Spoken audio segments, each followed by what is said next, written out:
Hello there, and welcome to the Sleepy Thought Channel. Tonight we'll explore the beautiful and often overlooked world of flowers. They are admired for their beauty and fragrance, yet their real story reaches far deeper than appearance. Every bloom is the result of thousands of years of evolution. What seems delicate often hides remarkable strength. What appears simple is built on an intelligence that allows flowers to sense their surroundings, can adapt in ways you would never imagine. The flower can control the behavior of insects. It can shift its chemistry to protect itself or to welcome a partner at exactly the right moment. It can regulate its temperature, manage the movement of air, and adjust to light with impressive accuracy. These abilities may be hidden, but they shape the world in remarkable ways.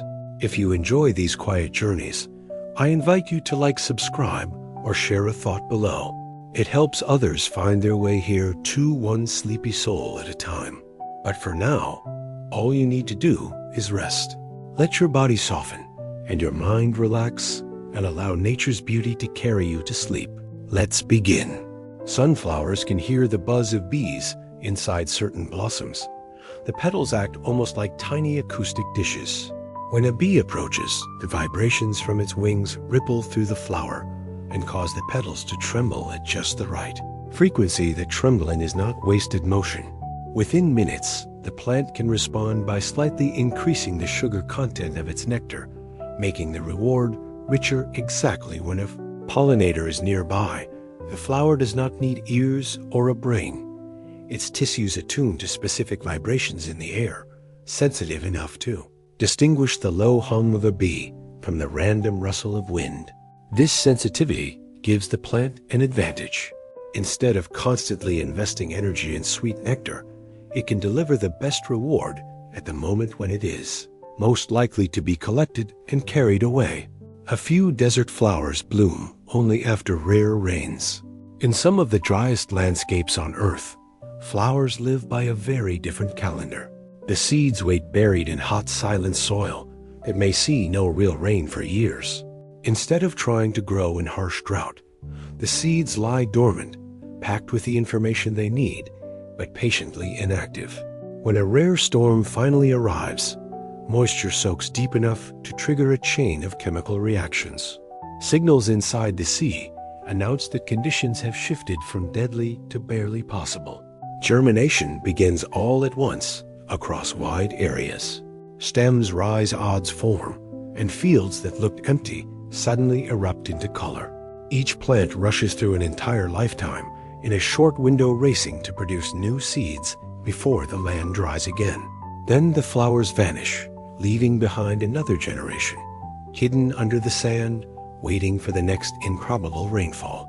Some alpine flowers create their own heat high in the mountains. Cold air and thin atmosphere make life difficult for delicate tissues.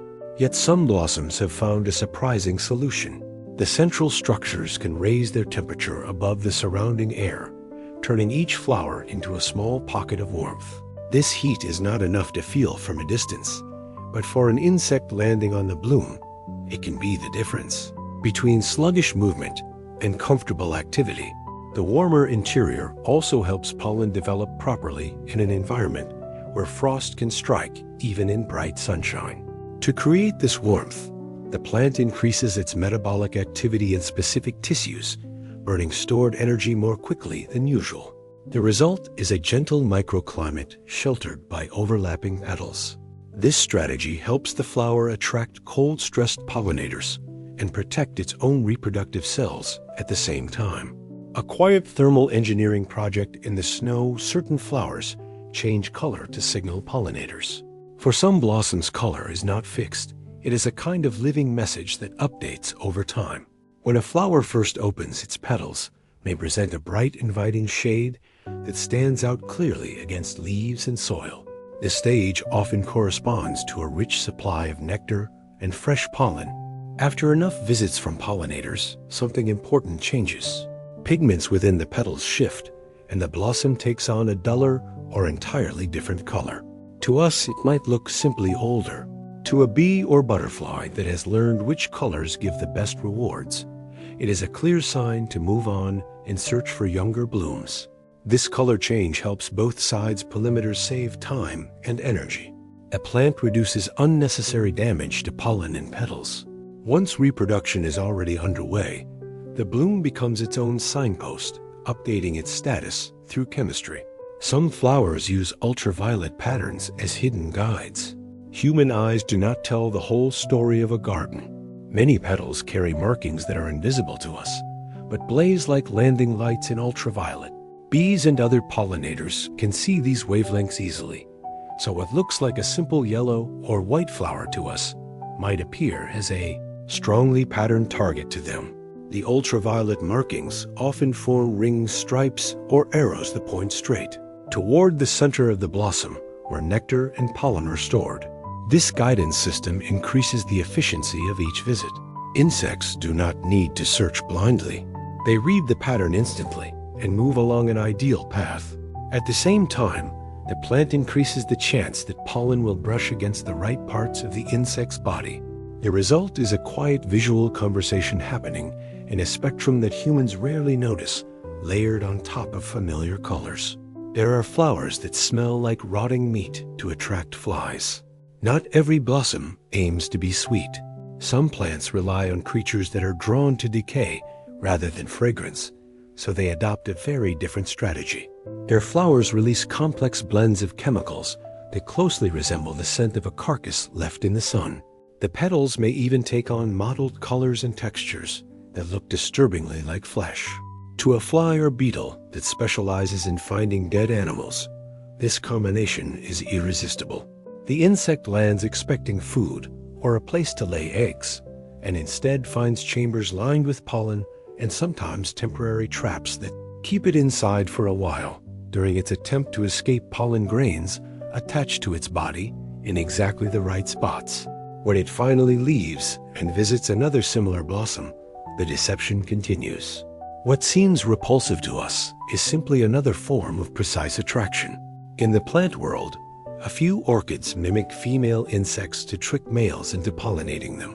Among the most elaborate floral illusions are orchids that shape their petals and scents to resemble the bodies and mating signals of female insects to a male wasp or bee.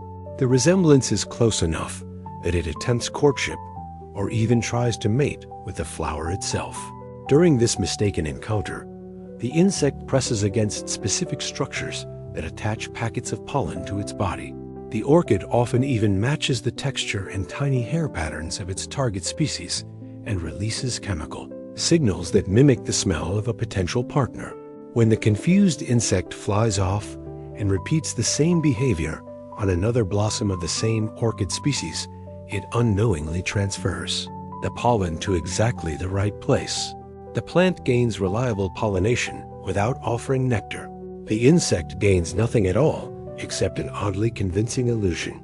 Some flowers can count the hours of daylight with extraordinary precision. Plants track time in ways that do not rely on clocks, and some blossoms use this internal sense to decide exactly when to open and close. Deep within their cells, networks of genes and proteins form a biological rhythm that responds to light and darkness. As the season shifts, the length of daylight changes by small amounts, and the plant notices sudden flowers will only form buds once the day has grown long enough or short enough to match the preferred window. Others open their petals at a specific hour, even if skies are cloudy. This timing is not random. It often coincides with the daily schedule of their main pollinators or with periods when conditions are safest. By linking flowering to precise measurements of day length, these plants reduce wasted effort and coordinate their reproductive events with the wider rhythms of their habitat, quietly keeping time through chemistry. There are flowers that trap insects temporarily to guarantee pollination. For some plants, a quick visit is not enough. Their blossoms are built as temporary holding chambers, gently detaining certain insects, long enough to make sure pollen transfer really happens. A fly or beetle enters lured by scent or color, and then discovers that exit routes have narrowed or closed. Slippery surfaces, inward-pointing hairs, or shifting petal positions make it difficult to escape. Inside this chamber, the walls are lined with reproductive structures positioned to brush against the visitor as it struggles and crawls. After a set period, often after pollen has matured or stigmas have become receptive parts of the flower, relax or change shape, allowing the insect to leave when it enters another bloom of the same species. The cycle repeats. The insect experiences a temporary inconvenience. The plant gains a much higher chance that its pollen will be delivered accurately. Certain flowers release their pollen in tiny explosive bursts. Not all pollen drifts gently on the breeze. Some blossoms store their grains under tension, like a drawn bow waiting to snap when the right trigger arrives, often a specific vibration or a touch from a visiting insect. The structure releases suddenly. Pollen shoots out in a brief cloud, showering the pollinator or dispersing into the surrounding air with far more force than a passive release could achieve. In some species, specialized anthers twist or coil as they dry, then spring open when conditions are right. This method allows the plant to control the timing of pollen release very closely. Rather than losing grains slowly to wind and random bumps, it delivers them in concentrated bursts that coincide with actual visits. The result is a strategy that uses stored mechanical energy to improve efficiency, turning a quiet flower into a tiny, well-aimed launcher. Some water flows can warm themselves like small furnaces. A few aquatic plants create gentle heat inside their blossoms, even while floating in cold water. The flowers contain active tissues that increase metabolic reactions in a focused area, releasing warmth that rises just enough to change the tiny environment around the bloom. This warmth helps spread scent more effectively across still ponds and marshes, because warmer air currents lift fragrances that would otherwise linger close to the surface. It also encouraged pollinators that might be sluggish in cool conditions to land and move more actively inside the flower. The temperature difference can be subtle, yet it is strong enough to influence the behavior of insects and the development of pollen. By generating a stable pocket of warmth, these plants create a controlled space in an unpredictable habitat. It is a quiet example of biological engineering that allows a delicate flower to succeed in a place where cold water can restrict almost every other process. A few flowers communicate with each other through airborne chemicals. Some plants send messages into the air when they open close or encounter stress. These messages are made of drifting molecules that nearby flowers of the same species can detect. When one plant experiences a shift in conditions, such as sudden shade or a surge in humidity, it may release a faint chemical signal carried by the breeze. Neighboring flowers respond by adjusting their own timing or scent output before the conditions reach them directly. This communication is not spoken or heard, yet it allows scattered individuals to act in a coordinated way. By sharing information across short distances, they reduce waste and improve the chances that pollinators will arrive when nectar is at its best. This quiet chemical dialogue turns a cluster of flowers into a network that adapts collectively, showing how even rooted plants can exchange information in surprisingly responsive ways. Some flowers bloom only at night and rely on moonlit pollinators. There are blossoms that remain tightly closed during the day and open only when darkness arrives. The pale petals reflect the faint light of the moon, making them more visible to moths and other night-active creatures. Instead of producing bright daytime colors, these flowers rely on strong drifting scents that travel far through cool air. The nectar often becomes more concentrated after sunset, offering a rich reward to the few visitors that navigate by touch, smell, and dim reflections. The timing is incredibly precise. Many open shortly after dusk and close again before dawn, protecting delicate tissues from daytime heat and conserving energy for the hours when their preferred pollinators are active. This nocturnal rhythm allows them to thrive in environments crowded with daytime competitors. They carve out a unique ecological space by working with the stillness and calm of the night rather than the brightness of the sun. There are flowers that move in subtle ways to touch their pollinators. Some blossoms do not simply wait for contact. Their internal structures shift when triggered by a visiting insect, bending or tilting in. Controlled motions that ensure pollen sticks to exactly the right place. These movements are small enough to escape casual notice, but they happen quickly.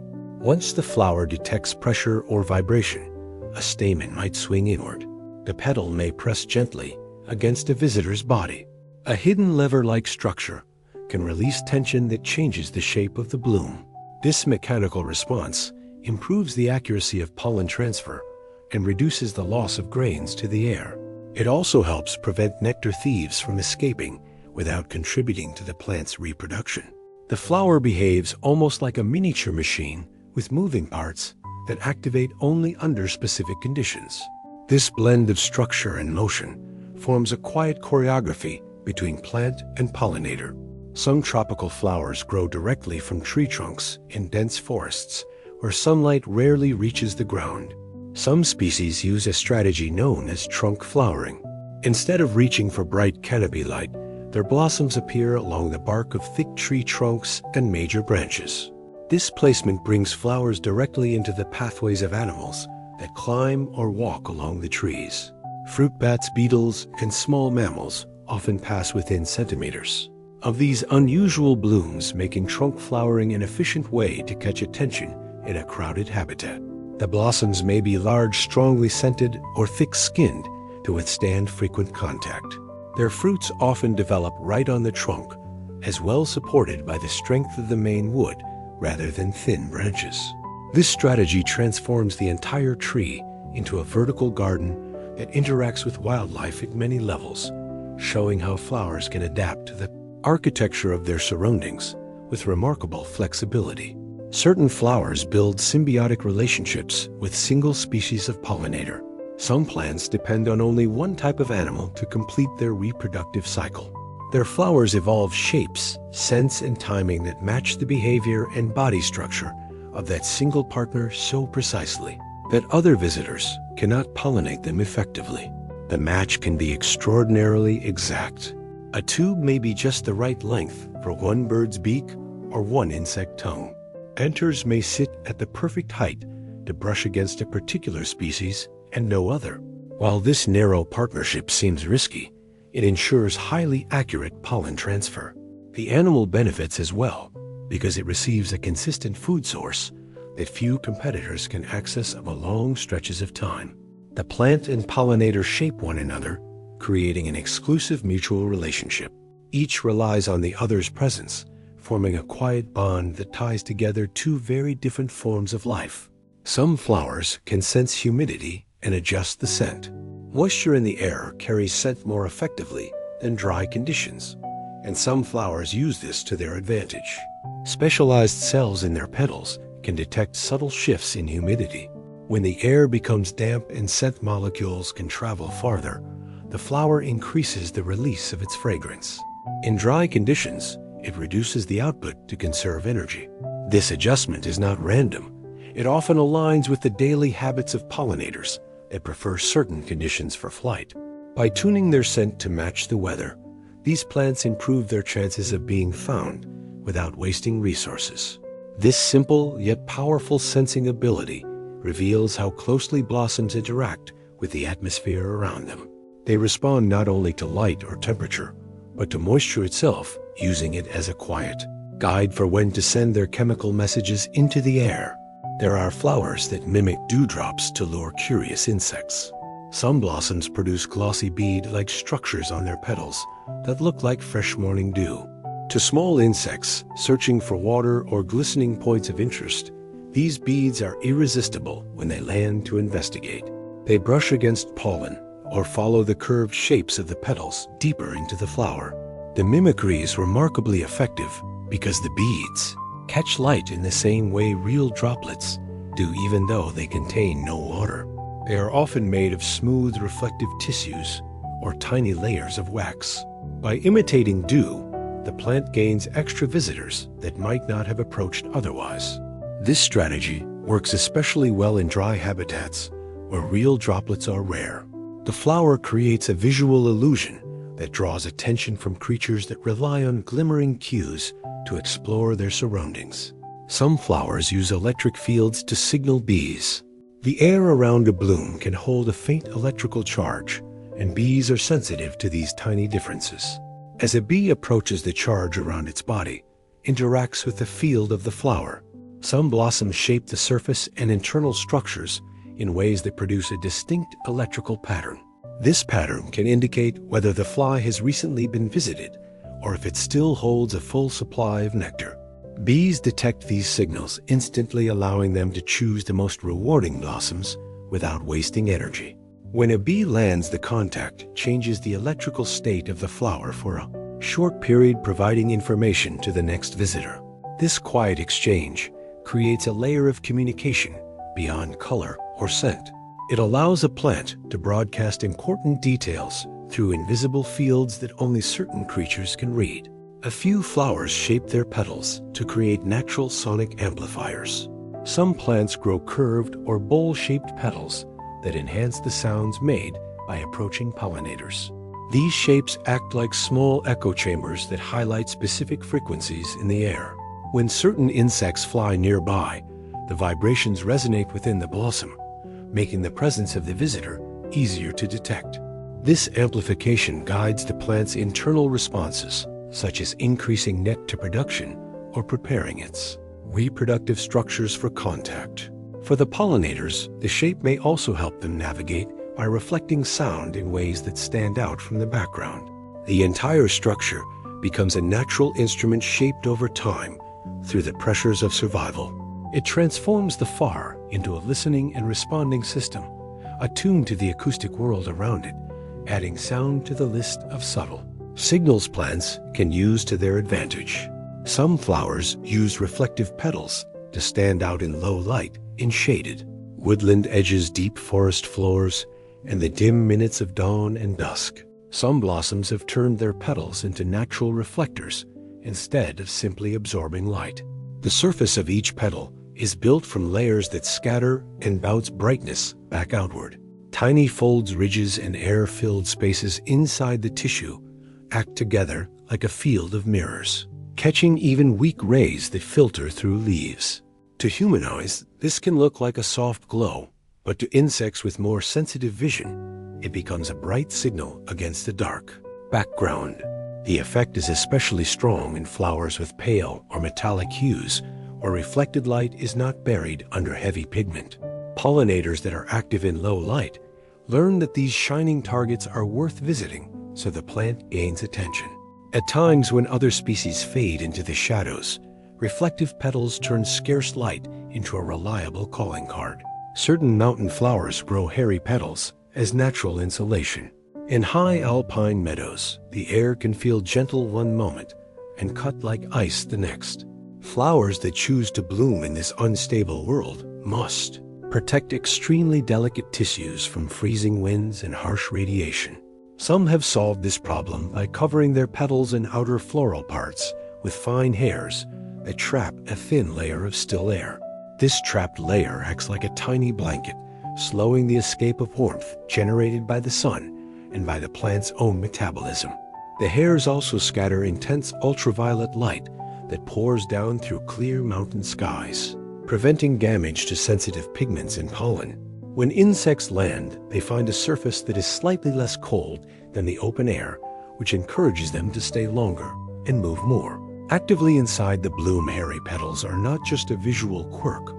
They are carefully evolved insulation that allows these flowers to operate in a climate that swings between brilliance and frost.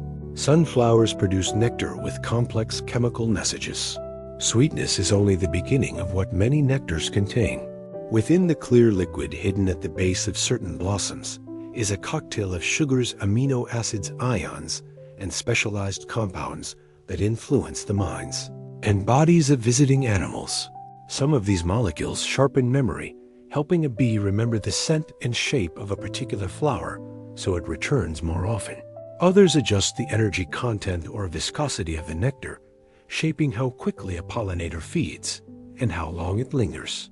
In some species, the mixture changes as the bloom ages. Early nectar may encourage exploration and learning, while later nectar calms visitors once enough pollen has been moved. Even the microbes that live in nectar can alter its chemistry, adding another layer of signals. Pollinators do not consciously interpret these messages, but their behavior shifts in predictable ways.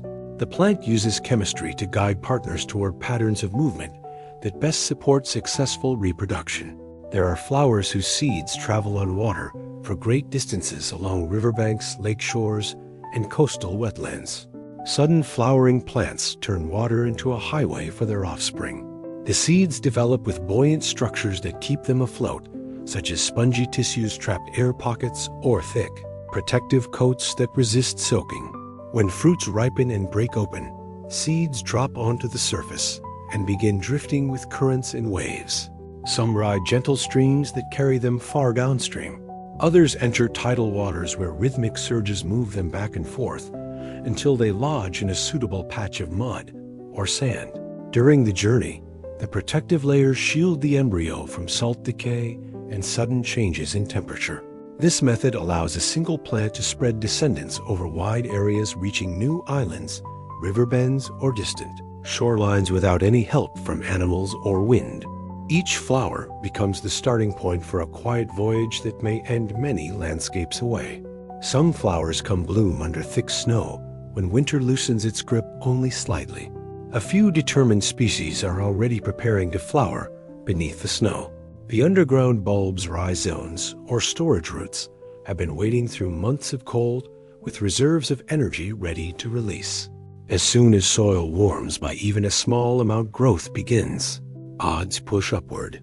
Sometimes, while the surface is still covered by icy layers, the tip of the developing shoot can generate enough warmth through active metabolism to melt a narrow tunnel as it rises.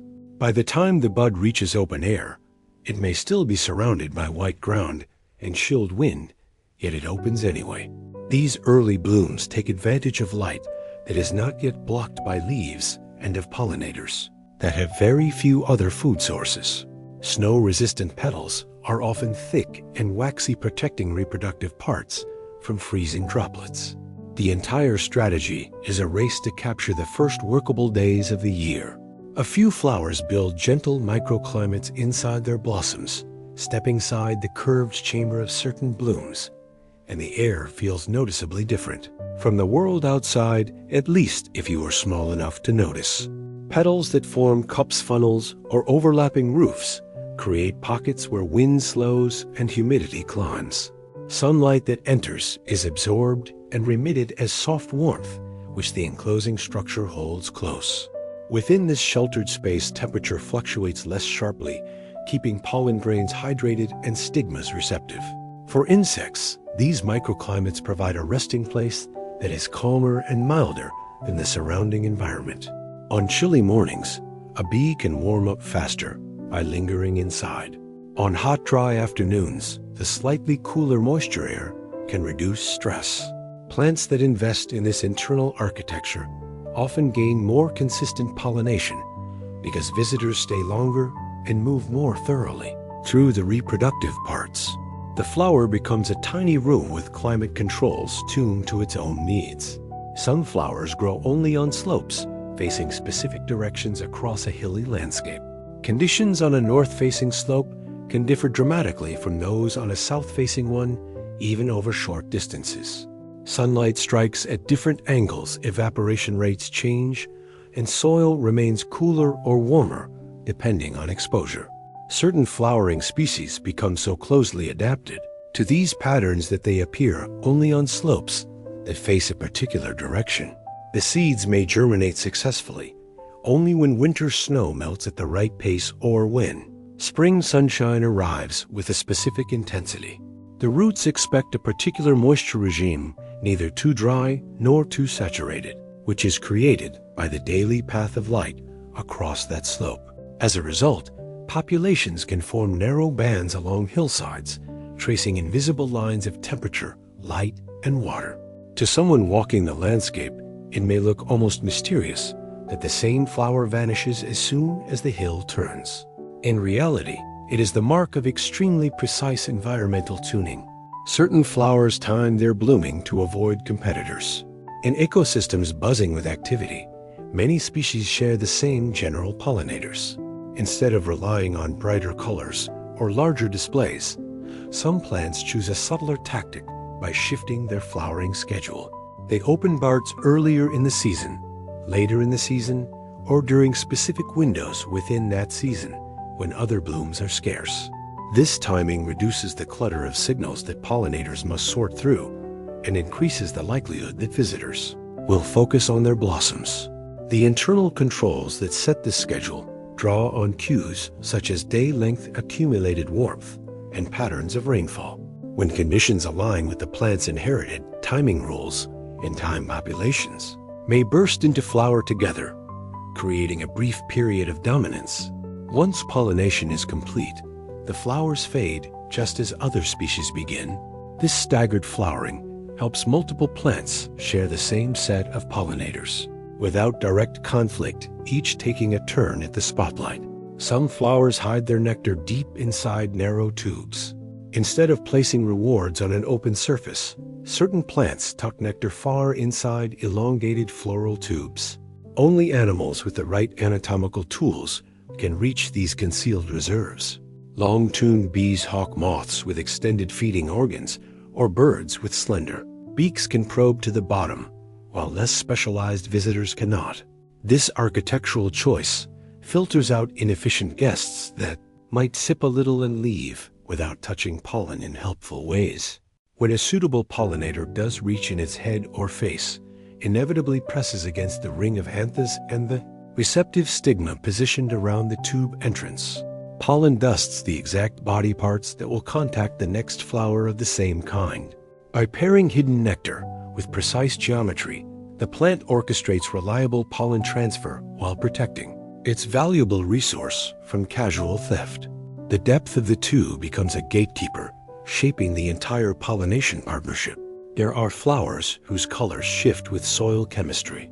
In some species, petal color is not a fixed trait, but a sensitive reflection of the ground they grow in. Pigment molecules in the petals change their structure depending on the balance between acidity and alkalinity in the surrounding soil solution that feeds the plant.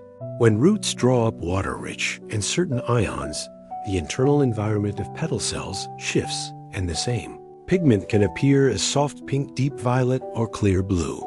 Gardeners sometimes notice that the same kind of shrub wears different hues in different beds, or that colors transform gradually as soil conditions change. In the wild, this responsiveness can influence which pollinators are attracted, or how well blooms blend with or stand out from the background. It may also allow the plant to adjust to subtle changes in mineral availability.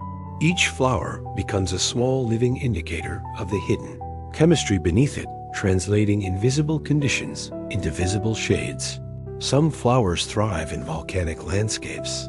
In regions shaped by eruptions and fresh lava flows, a few remarkable flowering plants take root long before most other life returns. Volcanic ground begins as a harsh mix of ash humus and fractured rock that holds very little water. These flowers survive by anchoring their roots into the smallest crevices, where bits of moisture and minerals collect. After rare rainfalls, the ash itself becomes a source of slow-releasing nutrients as it breaks down, creating fertile pockets that these plants can access before any competitors arrive. The blossoms appear quickly during short windows of favorable weather, allowing them to complete an entire reproductive cycle in conditions that shift rapidly between intense heat and sudden chill. The roots help stabilize loose volcanic debris, gradually turning barren fields into surfaces that future species can inhabit. These plants are among the first signs of life after destructive events, and their presence demonstrates that even in newly formed landscapes, flowers find ways to adapt, endure, and rebuild the foundations of ecosystem. Certain flowers attract pollinators with infrared heat signatures. Some blossoms communicate using warmth rather than color. Their petals or central structures produce subtle patterns of heat that stand out to insects capable of sensing temperature differences. These warm zones guide pollinators toward nectar and pollen, allowing the visitor to navigate even in dim light. The heat comes from concentrated metabolic activity in tissues that act like tiny furnaces within the bloom. During peak pollinator activity, the flower increases this output to create a stronger thermal signal. When fewer visitors are around, the warmth fades to conserve energy. Too many insects' temperature-based cues are easier to detect than changes in color, especially in dense or shadowed environments. The thermal patterns also help certain pollinators warm their flight muscles before taking off again. By offering both guidance and comfort, the flower increases the likelihood that each visitor will stay long enough to transfer pollen. This technique shows how blossoms can use invisible forms of communication to interact with the living world. Some flowers carry microscopic mirrors inside their petals. Within the petals of the few species are tiny reflective structures arranged in layers that redirect incoming light. These microscopic mirrors intensify brightness by bouncing light multiple times before it exits the surface, creating shimmering effects that are especially visible to insects with sensitive vision.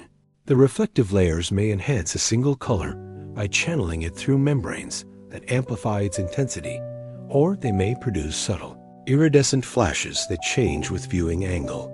These mirrors are made from precise arrangements of clear cells and air-filled spaces crafted through natural growth rather than any external influence.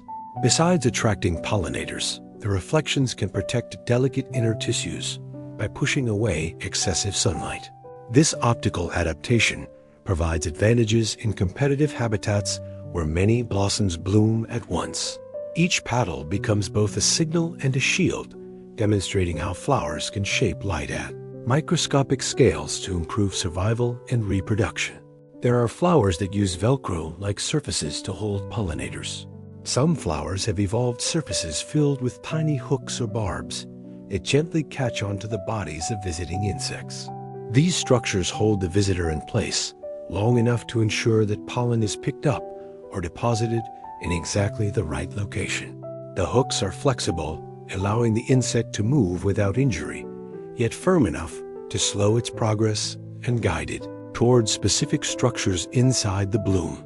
As the insect navigates these textured surfaces, it passes over anthers and stigmas arranged to maximize contact. This slows nectar thieves that might otherwise slip in and out without contributing to pollination, while encouraging legitimate visitors to interact more fully with the flower. Once the pollinator has completed its task, it can pull free without difficulty. These surfaces reveal how texture alone can shape behavior and create a controlled exchange between animal and plant, all without need for traps or force. Some flowers can survive fire and bloom after ash settles in fire-dependent ecosystems. Certain flowers rely on flames to begin their life cycles, while the visible plant may perish in a blaze. Protected structures remain hidden underground where heat cannot reach them fully. After a fire passes, the landscape becomes open and bright. Nutrients released from burned vegetation enrich the soil. These conditions signal the buried tissues to awaken. Shoots emerge quickly, drawing from stored reserves that were saved during the previous growing season. Many seeds in these species require exposure to the chemicals released by smoke to break dormancy, ensuring that germination only occurs once fire has cleared competing vegetation. When the new flowers appear, often in large groups, they attract pollinators that search for nourishment in the newly exposed environment. This cycle is not merely survival. It is a strategy that depends on fire as a catalyst for renewal, allowing these plants to claim the landscape. At the exact moment when it is most favorable, certain flowers manipulate airflow to spread their scent efficiently. Blossoms that rely heavily on fragrance often use clever structural designs to guide air currents. Some petals form channels that draw breeze through the flower, allowing scent molecules to disperse such greater distances with minimal effort. Other shapes create vortices that lift a room upward into layers of air where flying insects travel. Even slight curves or ridges can inference how wind moves across the bloom, shaping scent distribution with surprising precision. These airflow patterns reduce the amount of fragrance needed to reach pollinators, helping the plant conserve energy. Pollinators benefit from clear odor trails that guide them efficiently toward the source. By manipulating hair in these subtle ways, flowers extend their reach far beyond what a simple release of scent could achieve. The bloom becomes a small architectural device built to communicate with the atmosphere itself. Some flowers contain natural sunscreens to protect their pollen. Bright sunlight supports growth, but can damage the sensitive grains that carry a plant's genetic material. To prevent this, certain flowers produce protective molecules that absorb harmful ultraviolet light before it reaches pollen. These compounds settle into the outer layers of petals and anthers, forming a shield that remains stable through long hours of exposure. Many of these protective pigments also influence visible color, contributing to deep blues, rich purples, or warm reds. As sunlight intensifies, the flower may increase production of these molecules, strengthening its defenses during the hottest part of the day. By safeguarding pollen from ultraviolet injury, the plant ensures that grains remain viable when carried to the next bloom.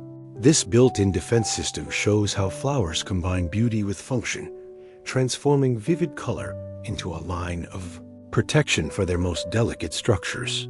There are flowers that grow on rocks with almost no soil. Certain species flourish in environments where soil is nearly absent, clinging to steep cliffs and stone walls that most plants cannot tolerate. The roots search for microscopic pockets of dust and mineral fragments trapped in cracks. Over time, the roots widen these spaces as they grow slowly, creating a more stable foothold. Because nutrients are scarce, these plants grow slowly and allocate resources carefully. Their leaves may be thick, waxy, or reduced in size to conserve water. Despite these challenges, they produce blossoms that attract pollinators traveling along rock faces or windy ridges. The flowers often bloom during brief periods when moisture is present, taking advantage of every rare opportunity. Their persistence transforms barren stone into living habitat. These cliff dwellers demonstrate how little a plant truly needs when it is adapted perfectly to extremes. Some flowers hide their own scent from predators, while many blossoms rely on fragrance to attract pollinators. Others must avoid drawing unwanted attention from animals that might damage them. These species release scent only in specific directions or only within enclosed spaces formed by their petals. A pollinator that enters the chamber can detect the aroma easily, yet predators outside smell very little. Some flowers alter their scent chemistry so that nectar-carrying notes remain undetectable until a trusted visitor is physically close. Others release fragrance only during short windows of time when certain threats are inactive. These strategies allow the plant to communicate selectively, ensuring that its signals reach those who help rather than those who harm. Scent becomes a controlled resource used with care to balance attraction and protection. Certain flowers use petal temperature to attract insects. Warmth can serve as a powerful invitation, and some blossoms create temperatures higher than the surrounding air. Petals absorb sunlight efficiently, or the plant concentrates metabolic activity and specific tissues that radiate gentle heat. This warmth becomes a beacon to insects that benefit from elevated body temperature, especially in cool climates or early morning hours. A pollinator landing on such a bloom, they remain longer than it would in a cold environment, exploring the structure more thoroughly and interacting with pollen in more effective patterns. The warm petals also help volatile scent molecules rise into the air, increasing the distance over which the flower can be detected. By offering thermal comfort, these flowers increase their chances of being visited repeatedly.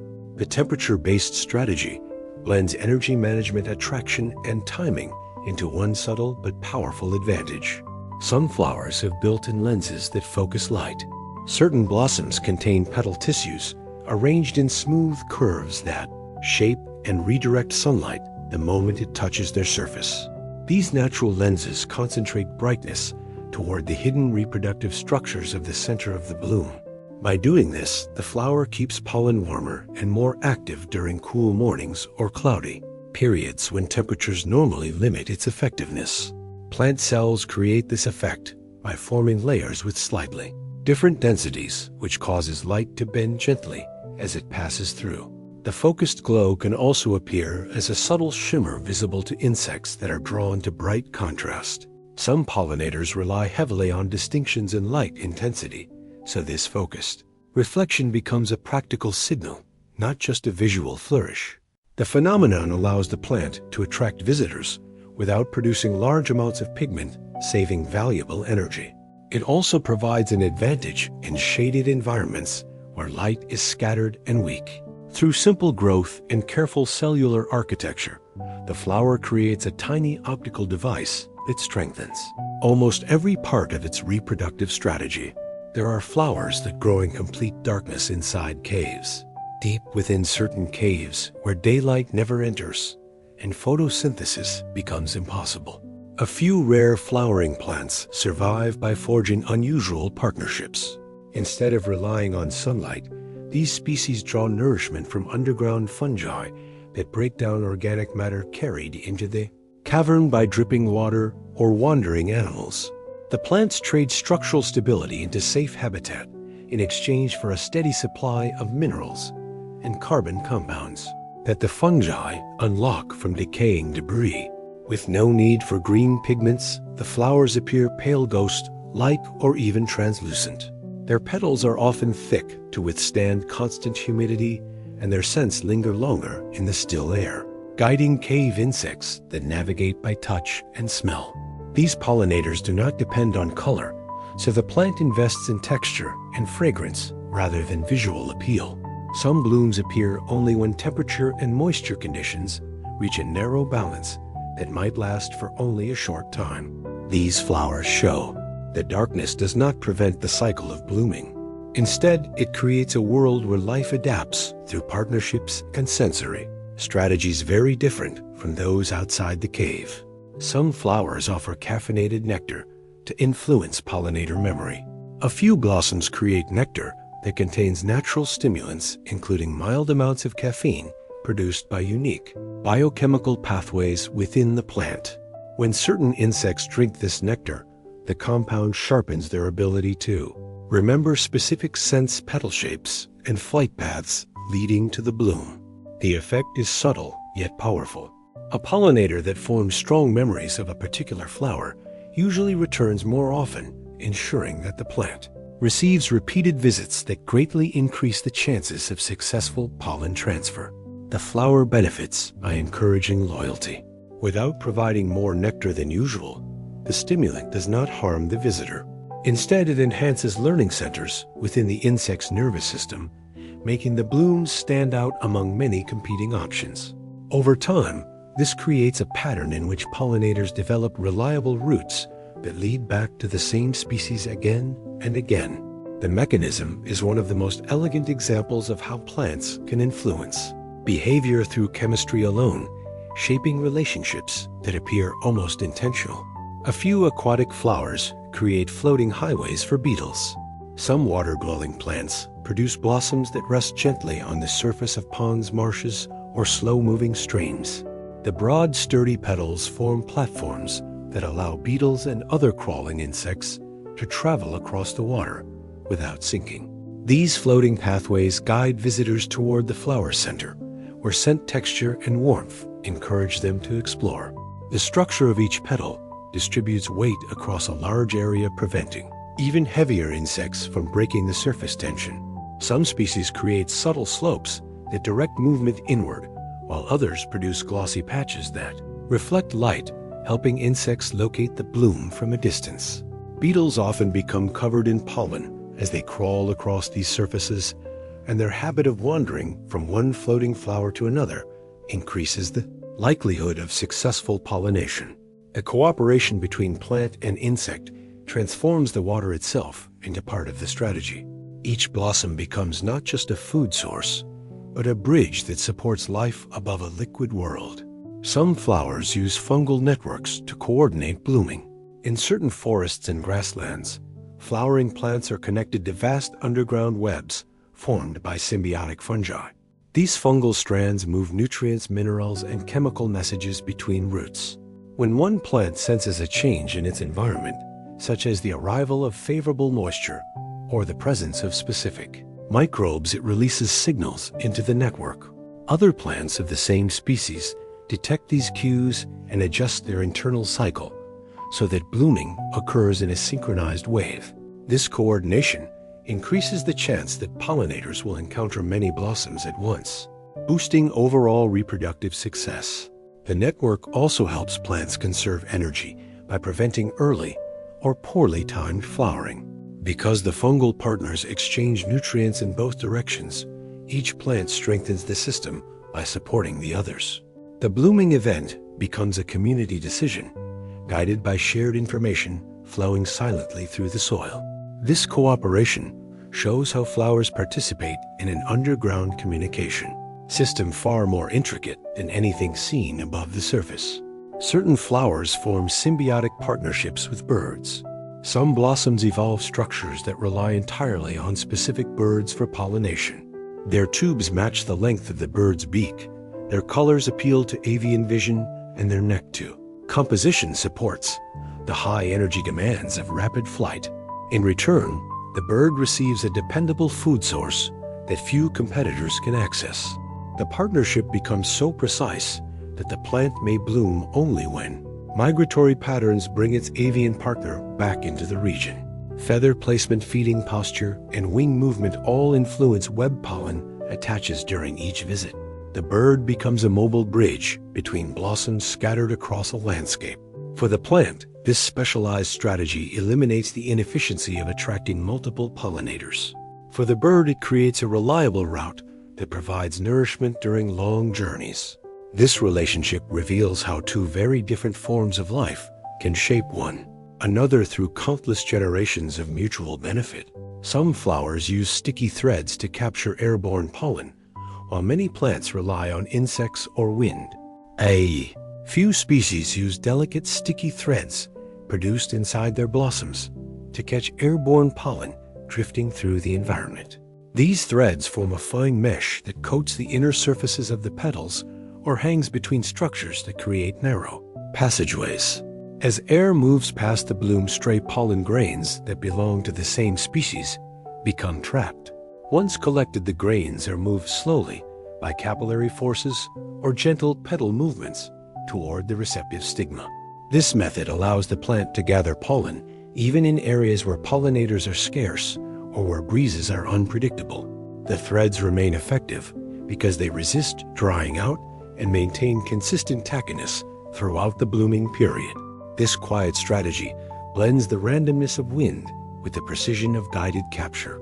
Instead of waiting for a direct visitor, the flower builds its own net to gather what the air brings. There are flowers that bloom for only a single hour. Some species open their blossoms for an extremely brief window, sometimes less than the span of one passing cloud. These flowers store energy and build internal pressure for hours or days before releasing their petals in a sudden unfurling. The short blooming period aligns with a precise moment in the daily rhythm of their environment. It may coincide with the activity of a single insect, a specific change in humidity, or a narrow burst of sunlight that reaches a hidden location. During that hour, the plant performs all essential exchanges of pollen and nectar, trusting that its chosen partners will arrive exactly on time. Once the moment passes, the blossom closes permanently, protecting developing seeds from unnecessary damage. This intense strategy reduces exposure to predators, harsh weather, and energy loss. The FAA exists in full form for only the briefest glimpse, yet the entire future of the plant depends on that carefully chosen interval. Some flowers generate subtle magnetic fields. A few species produce faint magnetic signatures through the movement of charged particles within their cells. These fields are incredibly weak, yet certain insects possess sensory organs capable of detecting variations in magnetic direction and intensity. As a pollinator approaches, it notices the shift in the local magnetic pattern and uses it to locate the most rewarding part of the bloom. This effect is not created deliberately. It arises naturally from the arrangement of ions, metabolic processes, and the flow of nutrients through the plant's tissues. Still, the structure of the blossom can enhance or focus the magnetic field along particular pathways, creating a consistent signal. The field may also interact with incoming pollen grains or influence how particles settle within the flower. Although invisible to humans, this method adds another layer of subtle communication between plant and pollinator. It demonstrates how even the smallest forces can play meaningful roles in natural interactions. Certain flowers bloom in rhythms linked to lunar cycles. Some species coordinate their flowering with the phases of the moon. Their internal clocks respond not only to changes in daylight, but also to variations in nighttime brightness and gravitational influence. When the moon reaches a specific point in its cycle, these plants initiate a chain of biological events that leads to synchronized blooming across entire populations. Pollinators that travel at night use the increased light to navigate between blossoms more efficiently during these periods. The timing also reduces competition with species that rely solely on solar cues. In coastal regions, the lunar rhythm may align with tidal patterns that influence moisture levels or temperature changes. By linking their blooming to a cosmic cycle, these flowers create predictability in environments where conditions shift constantly. This connection between plant biology and the steady movement of the moon reveals how deeply the rhythms of life can reach into the natural world. Some flowers produce nectar, but changes flavor throughout the day. Within certain blossoms, nectar is not a fixed substance. Its composition shifts through the hours as the plant adjusts sugars, amino acids, and aromatic compounds in response to temperature, humidity, and visitor activity. Early in the morning, the nectar may be richer in simple sugars that provide a fast burst of energy to insects, shaking off the cool air of dawn. As heat rises toward midday, the nectar may grow thicker or slightly more complex, creating a reward that lingers on the mouth. Parts of experienced pollinators that can navigate crowded habitats. Near evening, the flower may produce nectar with softer or more fragrant notes, but appeal to late arriving species such as crepuscular moths. These timed adjustments are controlled by internal biochemical pathways that respond to light and nutrient availability. By constantly editing the flavor and texture of nectar, the plant shapes the behavior of the creatures that visit it. The strategy ensures that each type of pollinator receives a reward tailored to its own patterns, while the flower gains consistent and efficient pollination across a full cycle of daylight. There are flowers that release warm fragrances only at sunset. In certain habitats, blossoms wait until daylight fades before releasing their most inviting scents. As the sun dips and the air cools, these plants begin producing volatile molecules that rise in gentle waves.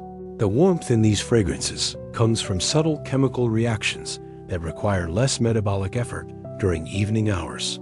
The result is a rich scent that spreads farther through calm twilight air than it would during the heat of midday. The timing aligns with the foraging habits of nocturnal visitors, such as moths and night-active beetles that depend more on scent than on sight. These pollinators travel long distances, guided by aromatic trails drifting across open landscapes. The flowers conserve energy by releasing fragrance only when their preferred partners are active, avoiding waste during daylight hours when scent would evaporate quickly or draw unwanted attention. This rhythm creates a predictable meeting point between plant and pollinator within the quiet transition between daylight and darkness. Some flowers host tiny invertebrate communities inside their blossoms. Inside the sheltered folds of certain flowers live miniature ecosystems composed of insects, mites, and other small creatures. These invertebrates seek refuge within the petals, where humidity remains stable, predators are scarce, and food particles collect naturally. The microhabitat may include pools of condensed moisture, traces of nectar fallen, pollen grains, and plant oils that support an entire community. Some flowers even generate subtle warmth or maintain slightly higher humidity that allows these tiny residents to thrive.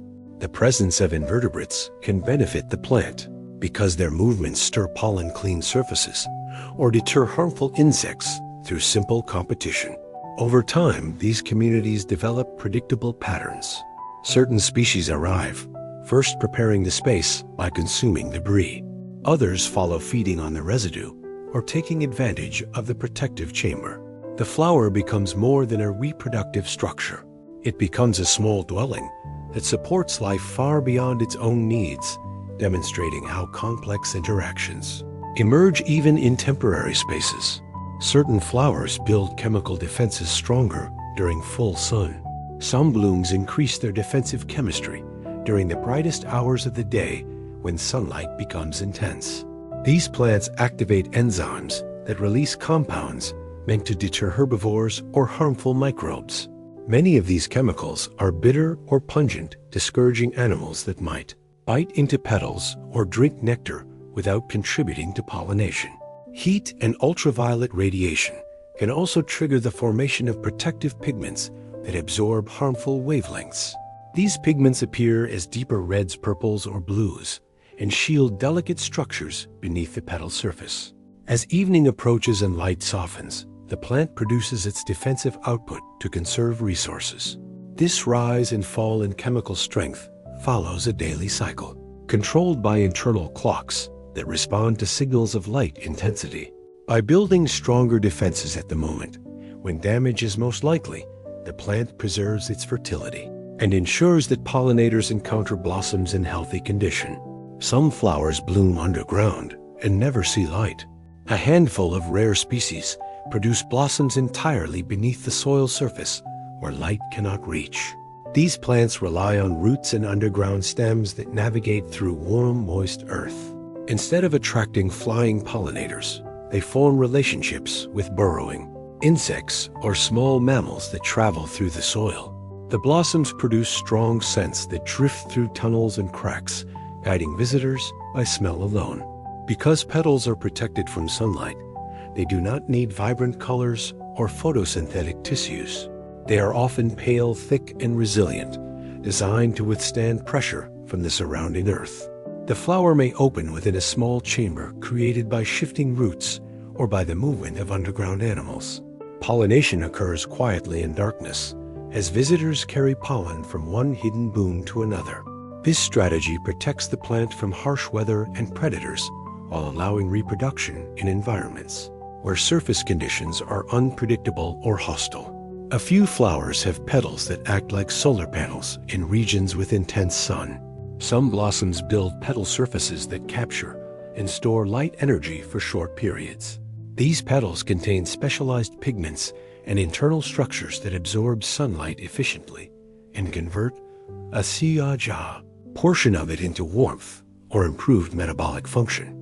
The slight increase in temperature inside the bloom helps pollen mature at a steadier rate and keeps visiting insects comfortable enough to stay longer.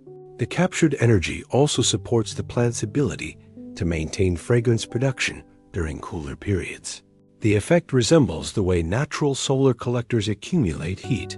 The petals do not generate electricity, but they direct absorbed radiation toward reproductive tissues that depend on consistent environmental conditions. By turning sunshine into a controlled resource, these flowers maintain a reliable microenvironment that buffers them from sudden cloud cover or cold winds. The adaptation highlights how petals can serve as functional organs rather than simple displays. Some flowers rely entirely on wind-sculpted blizzards of pollen. There are blossoms that do not court animals at all. They release vast quantities of lightweight pollen into open air, where wind currents carry it across fields, valleys, or forests. The pollen grains are shaped to travel efficiently, often with smooth surfaces and internal structures that help them stay aloft. These flowers usually lack bright colors or strong scents because they do not need to attract visitors. Instead, they invest heavily in producing enormous amounts of pollen to ensure that at least some grains find their way to receptive structures on distant plants. The timing of release often coincides with dry conditions and steady breezes that allow pollen to drift freely. Because the process is unpredictable, the plants have evolved broad margins for success, releasing more pollen than they could ever use. The air becomes the medium of reproduction, turning the landscape into a silent cloud of drifting potential. Certain flowers grow symmetrically, only under specific temperatures. Some species produce perfectly balanced blossoms only when the surrounding air remains within a narrow temperature range. If conditions are too cold or too warm, petals may form uneven shapes or fail to align properly around the center. The symmetry depends on the rate at which cells divide and expand, processes that are extremely sensitive to heat. Within the ideal temperature, window growth occurs evenly across each side of the flower, creating the familiar star-like or radial patterns associated with many species. When temperatures drift from that range, the flower adapts by producing asymmetrical forms that may still function but appear distinctly different from the ideal structure. Pollinators often prefer the more symmetrical version, which encourages the plant to bloom at times of year when the environment supports reliable development. This connection between form and temperature shows how deeply climate influences floral architecture. Some flowers can detect vibrations from approaching pollinators. There are blossoms that respond to the subtle trembling of air produced by the wind beats of insects. Their petals and internal tissues behave like finely tuned sensors that pick up vibrations passing through the plant structure. When the correct pattern of movement is detected, the flower activates rapid adjustments such as increasing nectar, concentration, or repositioning reproductive structures. These shifts make the bloom more rewarding and more prepared for the arrival of its visitor. The detection is possible because plant cells are connected by flexible walls that transmit mechanical signals efficiently. Different species recognize different vibration signatures, allowing them to distinguish between helpful pollinators and creatures that would provide no benefit. This sensory ability helps flowers conserve resources by offering their best rewards only when the right partners are nearby. It also synchronizes the timing of pollen release with the moment of contact, improving the accuracy of pollination. There are flowers that evolved petals shaped like radar dishes. A few remarkable species grow petals curved in ways that gather and reflect sound. These shapes act much like tiny listening bowls that amplify the acoustic signals created by flying insects. When certain pollinators approach the dish-shaped petal, focuses the sound towards sensitive tissues that register the vibration. The flower uses this information to determine when to release scent, when to shift its internal temperature, or when to expose fresh pollen. The curved surface also helps some insects locate the bloom by reflecting their own sounds back toward them. This mutual use of acoustics creates a sensory dialogue between plant and pollinator. The petal does not merely sit in the environment, it becomes an active surface that influences sound waves traveling through the air. By shaping themselves into efficient acoustic tools, these flowers demonstrate that nature can discover similar solutions again and again, even in organisms that remain rooted in place. Some flowers produce soap-like compounds on their surfaces. A small group of flowering plants creates natural foaming compounds across the surfaces of their petals and leaves. These soap-like molecules form when the plant combines certain fatty acids with specialized sugars that break surface tension in water. When rain or dew collect the liquid, picks up these compounds and forms small bubbles along the edges of the blossom. These bubbles determine any insects that might chew on delicate petal tissue, since the slippery coating reduces their ability to grip and climb. The compounds also help the plant remove dust pollen from other species and fungal spores that settle in humid conditions. When breezes pass through the flower, the bubbles break and release molecules that can carry subtle scents or defensive signals into the air.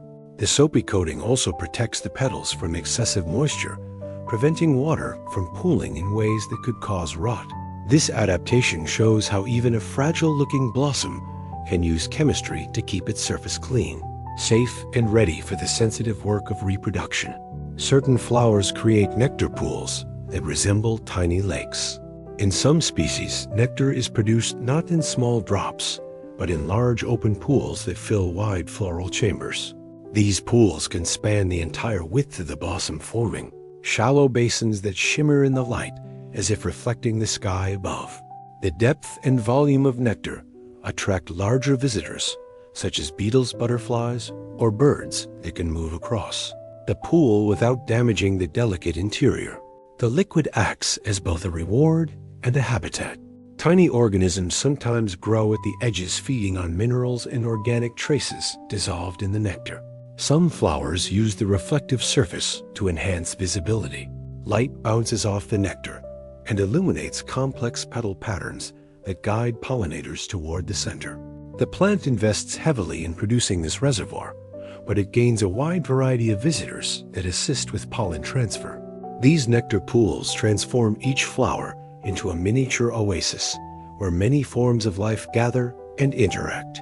Some flowers protect their seeds with chemical armor. Certain plants guard their developing seeds by surrounding them with potent chemical barriers. These compounds accumulate in tissues that wrap around the seed, creating a protective zone that discourages herbivores, fungi, and insects from invading. The chemicals may taste bitter, produce mild irritation, or inhibit the growth of bacteria. As the seed matures, the concentration of these compounds increases until the protective tissue becomes a kind of shield. Once the seed is ready for dispersal, the chemical armor shifts in composition so that decay or digestion becomes easier when the seed reaches the correct environment. In this way, the plant ensures survival at two stages. First, it keeps threats away during development. Later, it supports germination by allowing the protective layer to break down only under the right conditions. This approach allows the species to protect its future without investing heavily in thick walls or hard shells. Chemistry becomes the seed's first defense and its final key to safe emergence. There are flowers that form labyrinth for insects to navigate. Some blossoms create elaborate internal pathways that twist, rise, and curve in ways that guide an insect through a controlled journey. Instead of offering direct access to nectar, the flower builds a chamber filled with small ridges, folds, or spiral passages. As a pollinator enters, it must follow these routes, brushing against pollen-coated surfaces positioned at precise angles. The maze ensures that the insect cannot move too quickly or reach the reward without completing the path. These guided journeys also discourage nectar thieves that are not strong or agile enough to navigate the structure.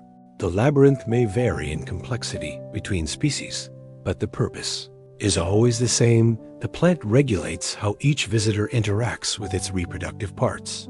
These intricate floral designs show how structure alone can create a step-by-step process that transforms a simple visit into an effective pollination event.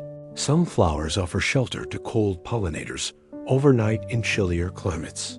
Certain blossoms become resting places for insects that struggle to maintain body warmth after sunset. Their petals form soft insulating chambers that trap heat absorbed during the day. Inside these spaces, the temperature remains higher than the surrounding air, allowing pollinators, such as small bees or beetles, to survive the cold night. The flower gains an advantage as well. When the insect awakens in the morning, it often feeds immediately on the nectar, brushing against fresh pollen and carrying it to nearby blooms. Some flowers even close slightly at night, creating a barrier that shields their guests from wind and frost. This quiet hospitality strengthens the relationship between plant and pollinator, ensuring that both benefit from the arrangement. The blossom becomes not only a food source, but a refuge providing comfort and safety within its fragile-looking walls. A few flowers build petal structures that function like ladders. Some species construct their petals with stepped ridges or tiny protrusions that resemble miniature ladders. These structures help insects climb toward the nectar, especially in plants with deep floral chambers. Without the ladder-like supports, many pollinators would slip on smooth surfaces and fail to reach the inner region. The ridges also ensure that visiting insects position themselves in ways that align perfectly with the anthers and stigmas. As the insect descends, the petal steps pollen transfers with impressive precision. The design can accommodate creatures with a variety of body sizes and leg shapes, making the bloom accessible to more than one type of pollinator. The plant benefits by increasing the number of successful visits while reducing damage that might occur if insects scraped their way upward. These textured petals show how a simple structural change can transform a blossom into an efficient, visitor-friendly environment. Some flowers time their scent release with pollinator peak activity. A number of flowering species release fragrance according to strict schedules tied to the behavior of their preferred pollinators. Internal biological clocks control when scent molecules are produced and how quickly they evaporate into the surrounding air. If a pollinator becomes active at dawn, the flower increases its fragrance just before the first light appears. If the pollinator comes out of midday, the bloom saves its energy until the sun stands high. These rhythms require finely tuned chemical pathways that respond to cycles of light and temperature. The timing also prevents waste, since producing scent constantly would drain valuable resources.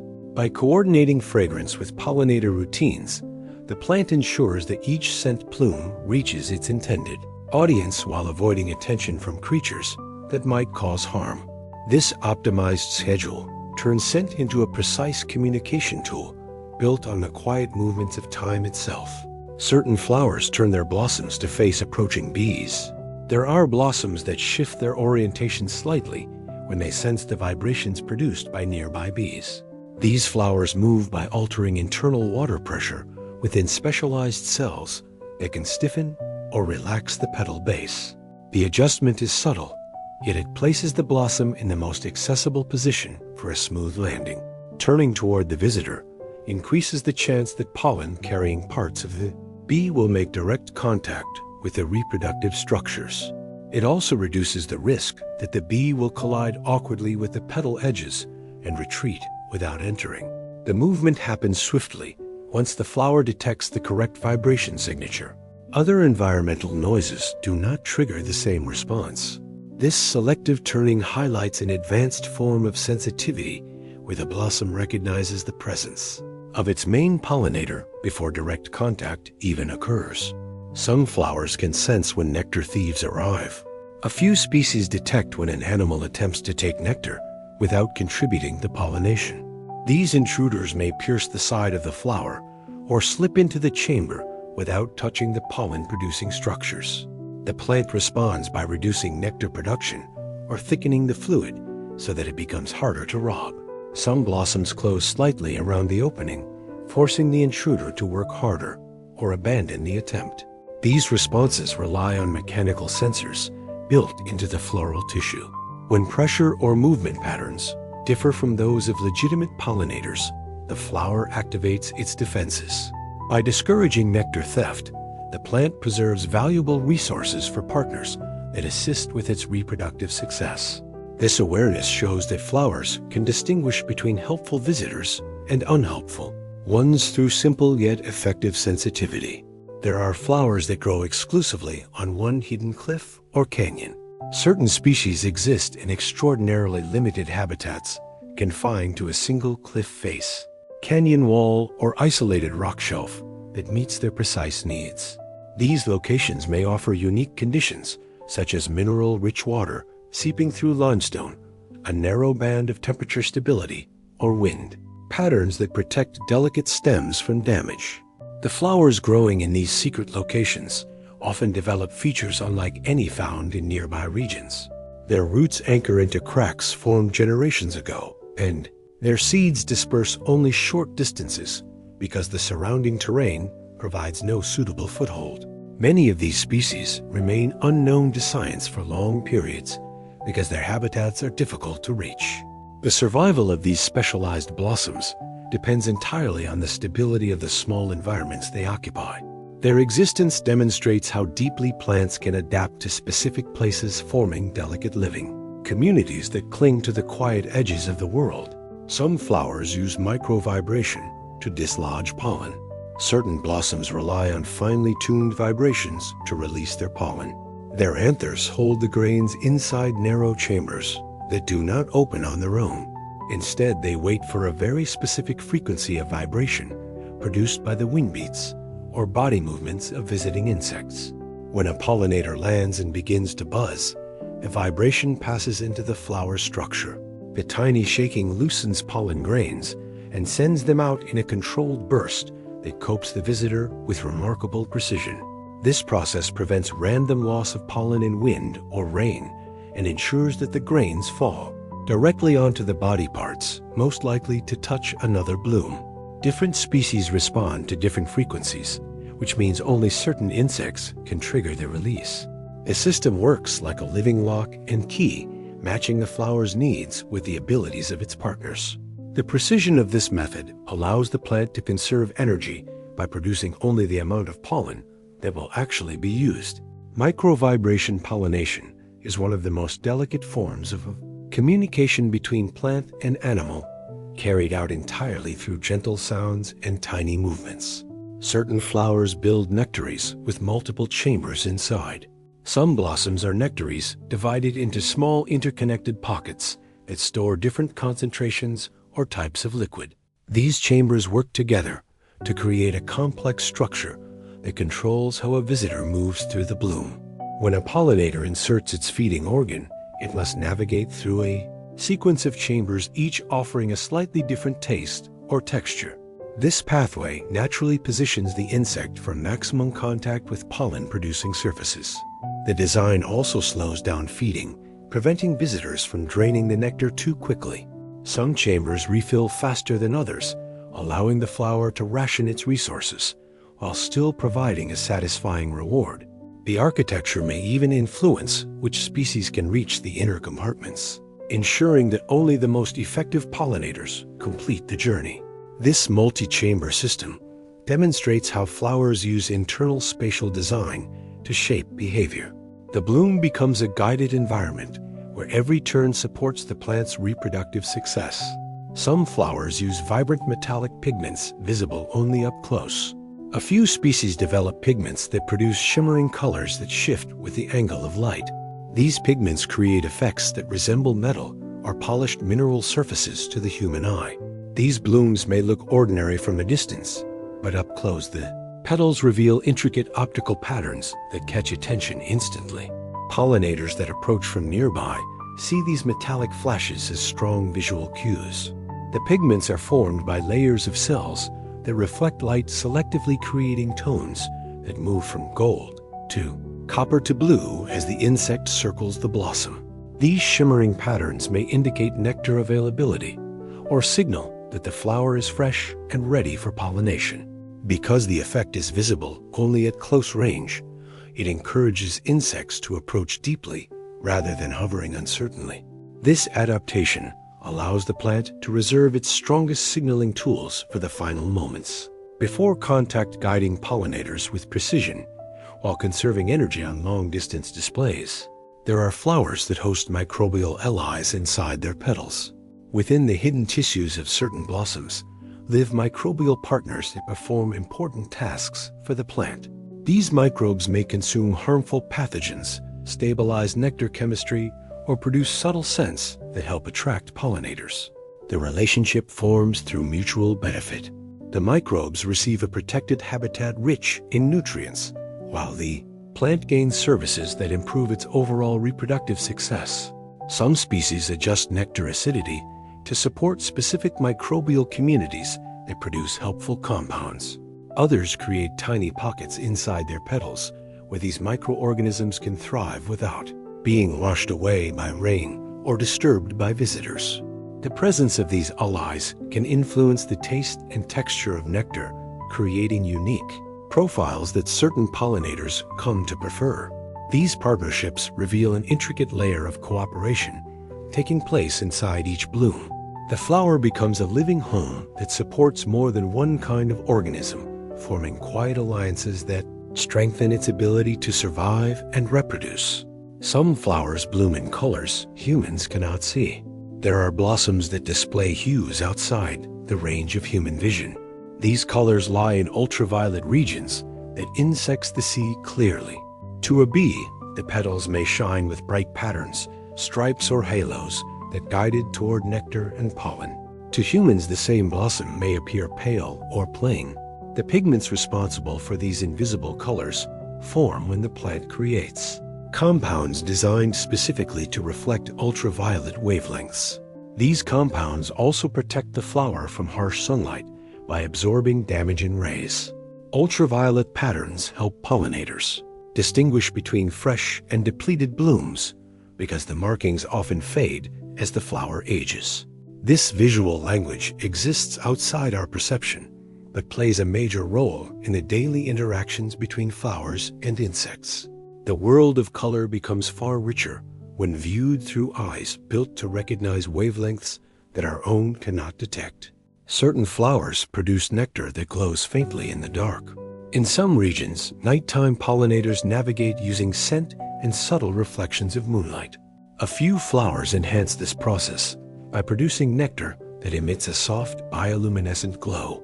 The glow arises from chemical reactions that release light as molecules break down within the nectar.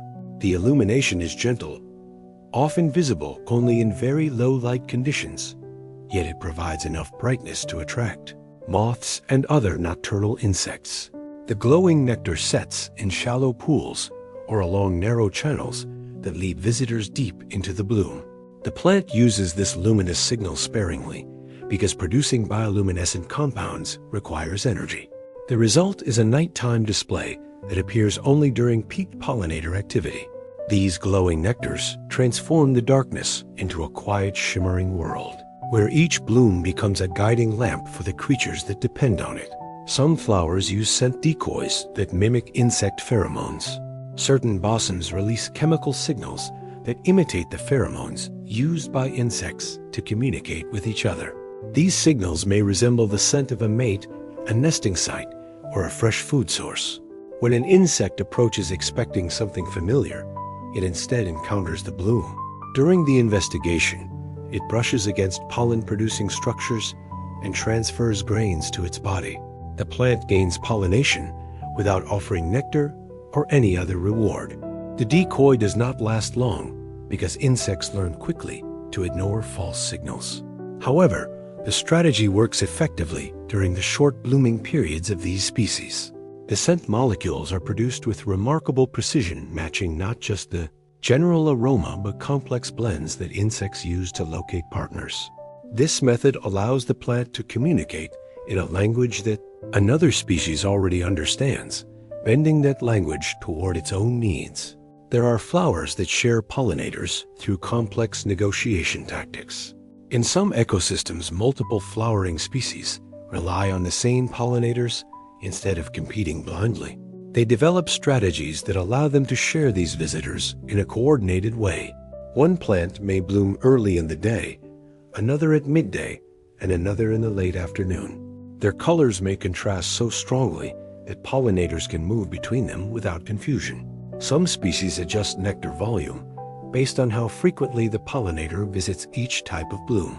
If the pollinator begins favoring one species too heavily, another species may increase scent output to attract attention back. These subtle adjustments create a dynamic balance. No single plant dominates entirely, and pollinators receive a continuous sequence of resources. This quiet negotiation takes place without conscious choice. It unfolds through natural selection shaping traits that support coexistence. The result is a network of interactions where every species gains stability by recognizing the presence of others. Some flowers shape air currents to carry their pollen farther. The architecture of certain blossoms is designed to influence the movement of surrounding air. Their petals form channels that direct breezes across the anthers, lifting pollen into rising currents. Some petals have curved edges that funnel the air upward, helping the pollen travel above ground level where winds are stronger and more consistent. The bloom itself becomes a small aerodynamic structure that uses the motion of the atmosphere as a tool.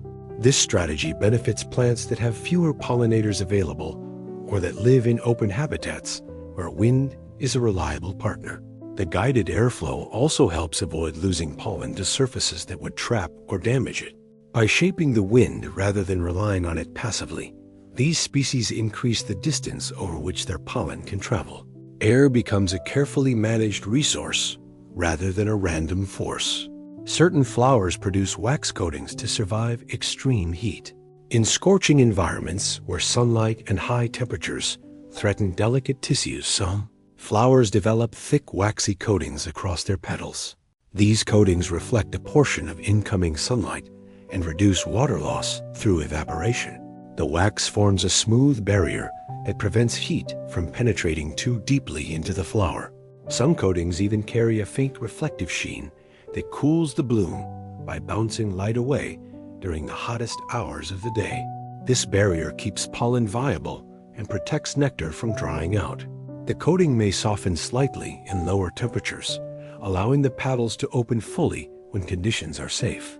This adaptation enables the plant to bloom in places where heat would otherwise destroy reproductive structures. Wax-coated flowers show how resilient a blossom can become when shaped by an environment that tests every vulnerable surface. Some flowers create spiral petal patterns with mathematical precision. Within certain species, petals grow according to strict numerical relationships that produce spirals identical to patterns found in shells, hurricanes, and galaxies. These flowers rely on growth zones located at the center of the bud. As the petals form, each new one emerges at a specific angle from the previous one. This angle repeats through the entire bloom, creating spirals that follow mathematical ratios found widely in living systems. The spiral arrangement helps the flower distribute sunlight evenly across its surface and reduces overlap that could block important tissues.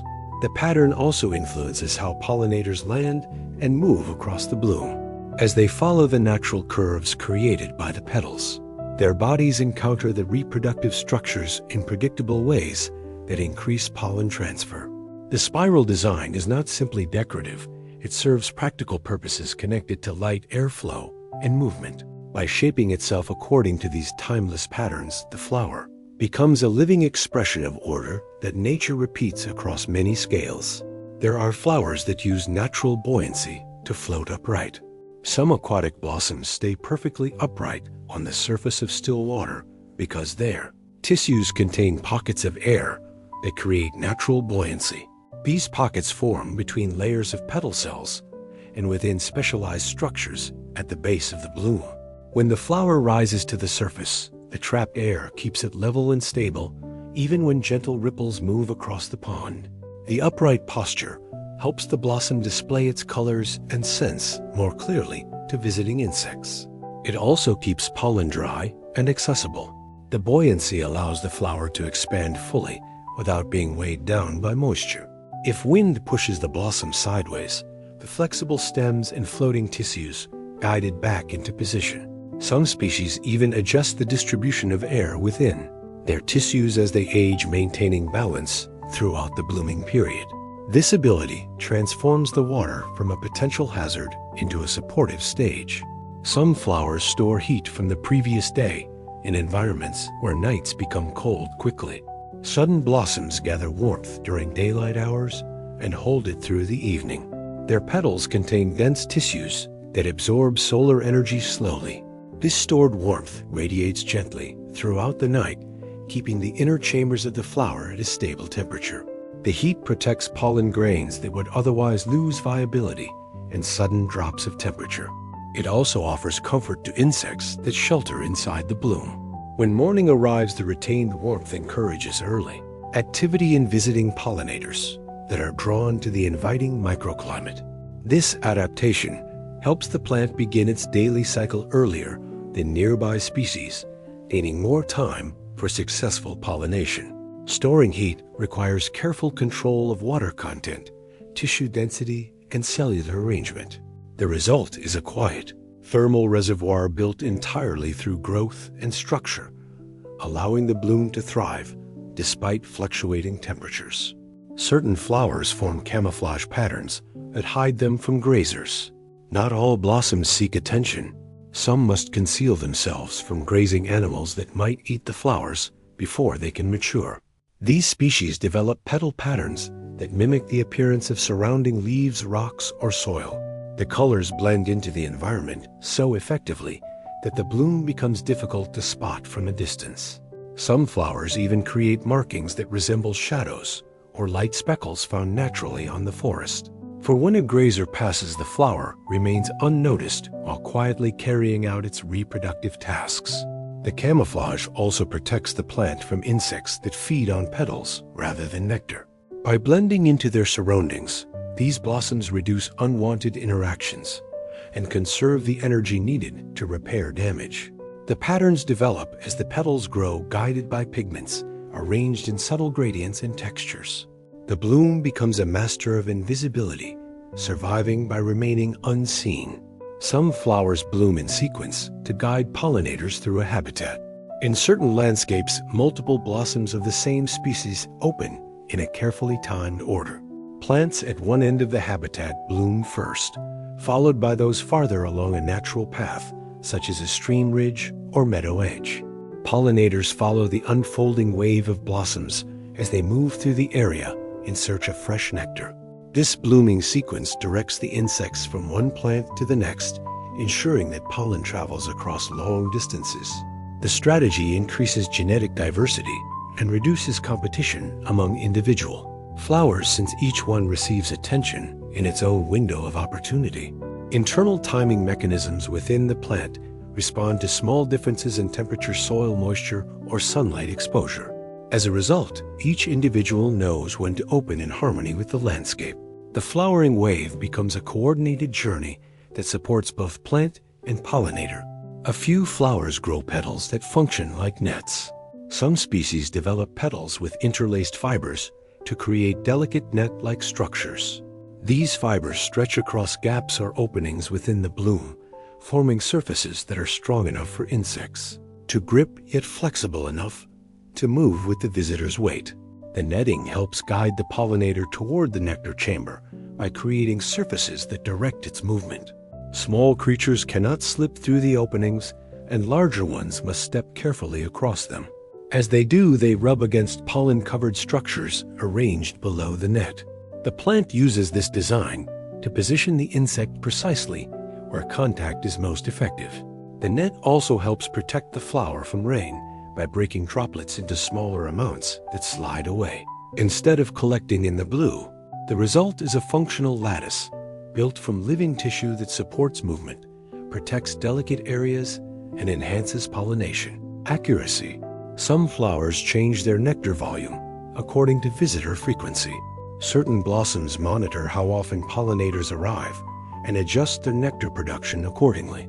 If visits are frequent, the plant produces smaller amounts of nectar to conserve energy. Pollinators that already know the bloom will continue to return even when the reward is modest.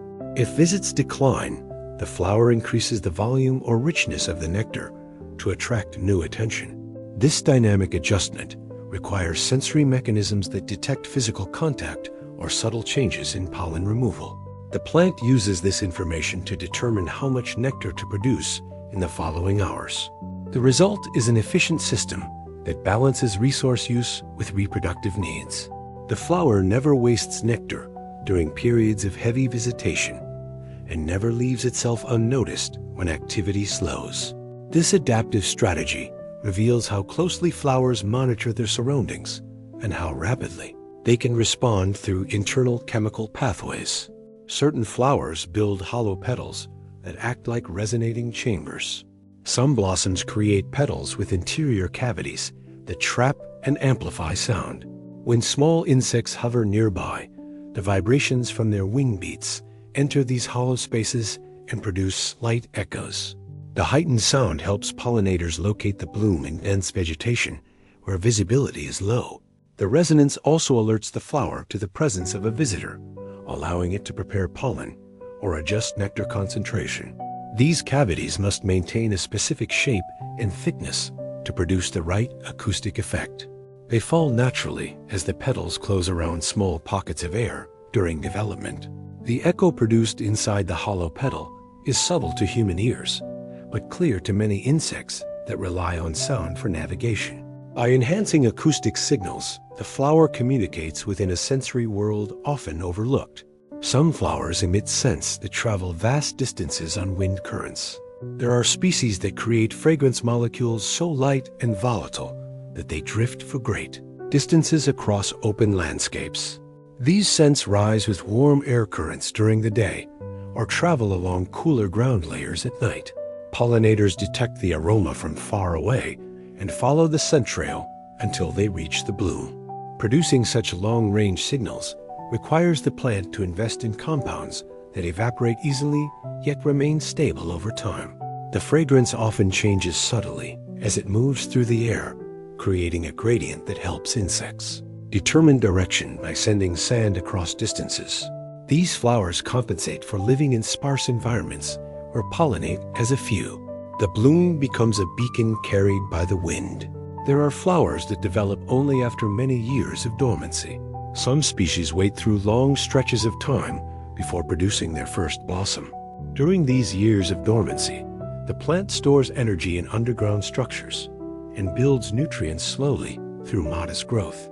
It does not risk flowering until conditions reach a combination of moisture warmth and soil richness that supports successful reproduction. When the moment arrives, the plant directs its stored resources into one intense blooming event. The flowers may appear in great numbers across a habitat where they remain hidden for many seasons. Pollinators respond quickly to this sudden abundance.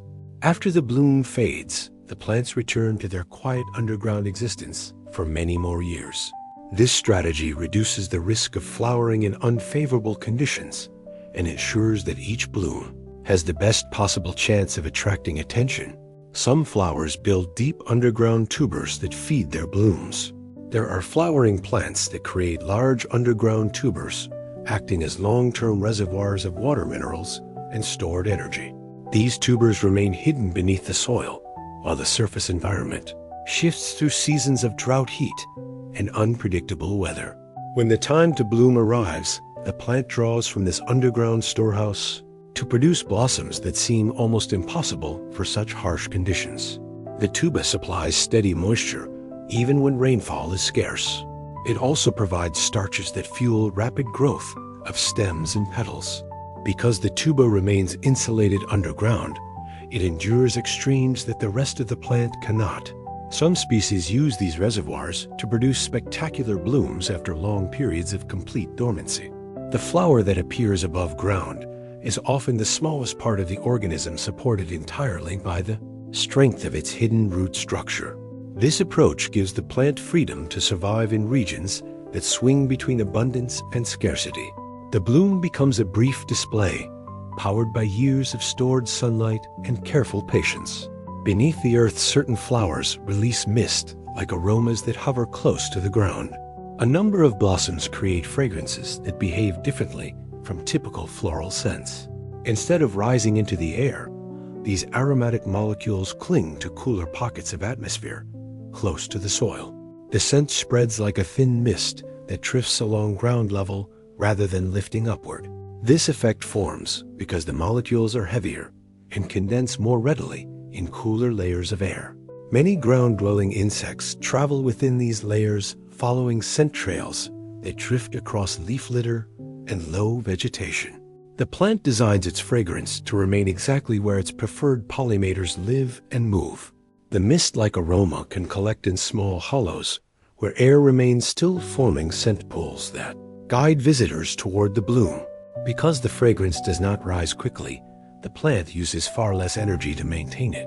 This focused distribution creates an intimate pathway between the flower and the creatures that navigate the quiet world near the earth. Some flowers form secret chambers where seeds mature safely. Within some species, the flower develops a protective chamber deep inside its structure that serves as a safe room from the cheering seeds. This chamber shields the developing offspring from herbivores, insects, and harsh weather. Its walls may thicken over time or accumulate compounds that discourage pests. The interior remains stable, maintaining humid conditions that support early seed growth. Once the seeds reach the appropriate stage, the chamber slowly opens or splits, releasing them into the environment. Some plants create chambers that stay sealed until triggered by precise environmental cues, such as rainfall or warmth. This ensures that seeds enter the world at the moment when survival is most likely. The development of hidden chambers transforms the bloom into both a reproductive display and a fortress. The flower becomes the first guardian of the next generation, using structure and chemistry to protect the tiny life waiting inside. There are flowers that use surface tension as a pollination mechanism. A few remarkable blossoms rely on the physics of surface tension to transfer pollen. They produce small droplets of liquid that cling to the tips of their anthers. When a visiting insect touches the droplet, the surface tension pulls it toward the insect's body, carrying pollen grains with it. The liquid spreads across the insect in a thin film that evaporates, quickly leaving the pollen securely attached. Some blossoms position these droplets along narrow channels that amplify the effect, guiding each droplet's movement with surprising precision. The method works even in gentle breezes because the droplets remain anchored until touched directly. This approach allows the plant to deliver pollen without relying on powder that could drift away. By using water-based physics to its advantage, the flower ensures that every contact becomes a meaningful exchange. It is a finely tuned partnership between biology and the smallest forces of nature. Some flowers create entire microhabitats for ant colonies. Certain plants build blossoms that support full communities of ants living within or around their flowers. These ants receive shelter in small cavities or hollowed structures that fall naturally as the bloom develops. In exchange, the ants defend the flower from harmful insects that might chew on petals or steal nectar. Without helping with pollination, the ants patrol continuously, removing pests and keeping the surface clean. Flower sometimes produces tiny droplets of sugary liquid, specifically for the ants, strengthening their loyalty as they move across the petals. The ants may also accidentally transfer pollen from one bloom to another. Although they are not the primary pollinators, their presence creates a protective environment that allows legitimate visitors to feed safely. The relationship becomes an intricate example of cooperation between plant and colony. The flower provides a miniature home, and the ants provide security, forming a small world of activity around each bloom. Certain flowers build curled funnels that spin pollinators gently. Some blossoms shape their petals into curved funnels that create a spiraling path toward the nectar. When a pollinator enters the funnel, the smooth curves guide it through a gentle rotation. This slow-turning motion positions the insect so that pollen-coated surfaces brush against specific parts of its body. The funnel narrows near the center, ensuring that the pollinator moves close to the reproductive structures before reaching the reward. The swirling pathway prevents quick escapes and encourages a longer visit. The experience is not uncomfortable for the insect. Instead, the curve of the petals works with its movements, allowing it to glide naturally along the spiral. This design increases the chances of successful pollination and reduces the amount of nectar the plant needs to produce. It transforms the bloom into a fluid, dynamic environment where shape controls the flow of each interaction. Some flowers emit scents that change dramatically with temperature. A number of species release fragrances that shift in character depending on the warmth of the surrounding air. At cooler temperatures, the scent may be light, gentle, or slightly sweet. As the air warms, a plant activates enzymes that convert certain molecules into others with stronger or more complex aromas. The scent may become richer, deeper, or more noticeable from greater distances. These changes help the flower coordinate with the activity patterns of its pollinators. Insects that move during cooler hours receive subtle hints of the bloom, while those active in hotter conditions follow stronger trails. The temperature-dependent scent also prevents excessive fragrance production when it would evaporate too quickly. By aligning aroma with the rhythms of the day, the flower ensures that every molecule of fragrance serves a purpose. The bloom communicates in a shifting language shaped entirely by heat. There are flowers that grow only after lightning disturbs the soil. Some species require lightning-struck ground to trigger their emergence. When a bolt hits the soil, it alters minerals, increases nitrogen availability, and fractures compacted earth. These changes create conditions that certain dormant seeds recognize as a signal to begin growth. The seeds may have been waiting for years, hidden beneath layers of earth, until this specific combination of chemical and physical cues appears. After the storm, the ground becomes enriched and slightly rearranged, allowing young roots to enter cracks created by the lightning. As the seedlings grow, they take advantage of the sudden burst of nutrients. When blooming time arrives, the flowers appear in clusters around areas touched by the storm. This strategy ensures that the plant only when conditions are being freshly renewed. Lightning becomes both a destroyer and a catalyst, awakening life that remained silent until the sky opened above it. Some flowers adjust their bloom shape after every pollinator visit. There are blossoms that subtly alter their form each time a visitor arrives. These adjustments may involve changing the angle of petals, repositioning stigmas, or altering the curvature of nectar channels. The shift happens in response to mechanical pressure or slight changes in pollen placement. By adjusting shape, the flower improves the efficiency of future visits. Pollen was removed unevenly, the plant might expose a new portion. If a particular part of the bloom did not receive contact, the flower may reposition it to increase the chance of success. These movements occur slowly yet consistently throughout the day. They represent a form of responsive architecture, where the bloom learns from each interaction and evolves moment by moment. This flexible design allows the plant to fine-tune its reproductive strategy across a single flowering season. Certain flowers grow bioluminescent partners that enhance their glow. Some blossoms form relationships with glowing microorganisms that live on or within their petals. These tiny partners produce soft light through natural chemical reactions when the flower blooms at night. The presence of these microorganisms creates a faint aura that surrounds the blossom.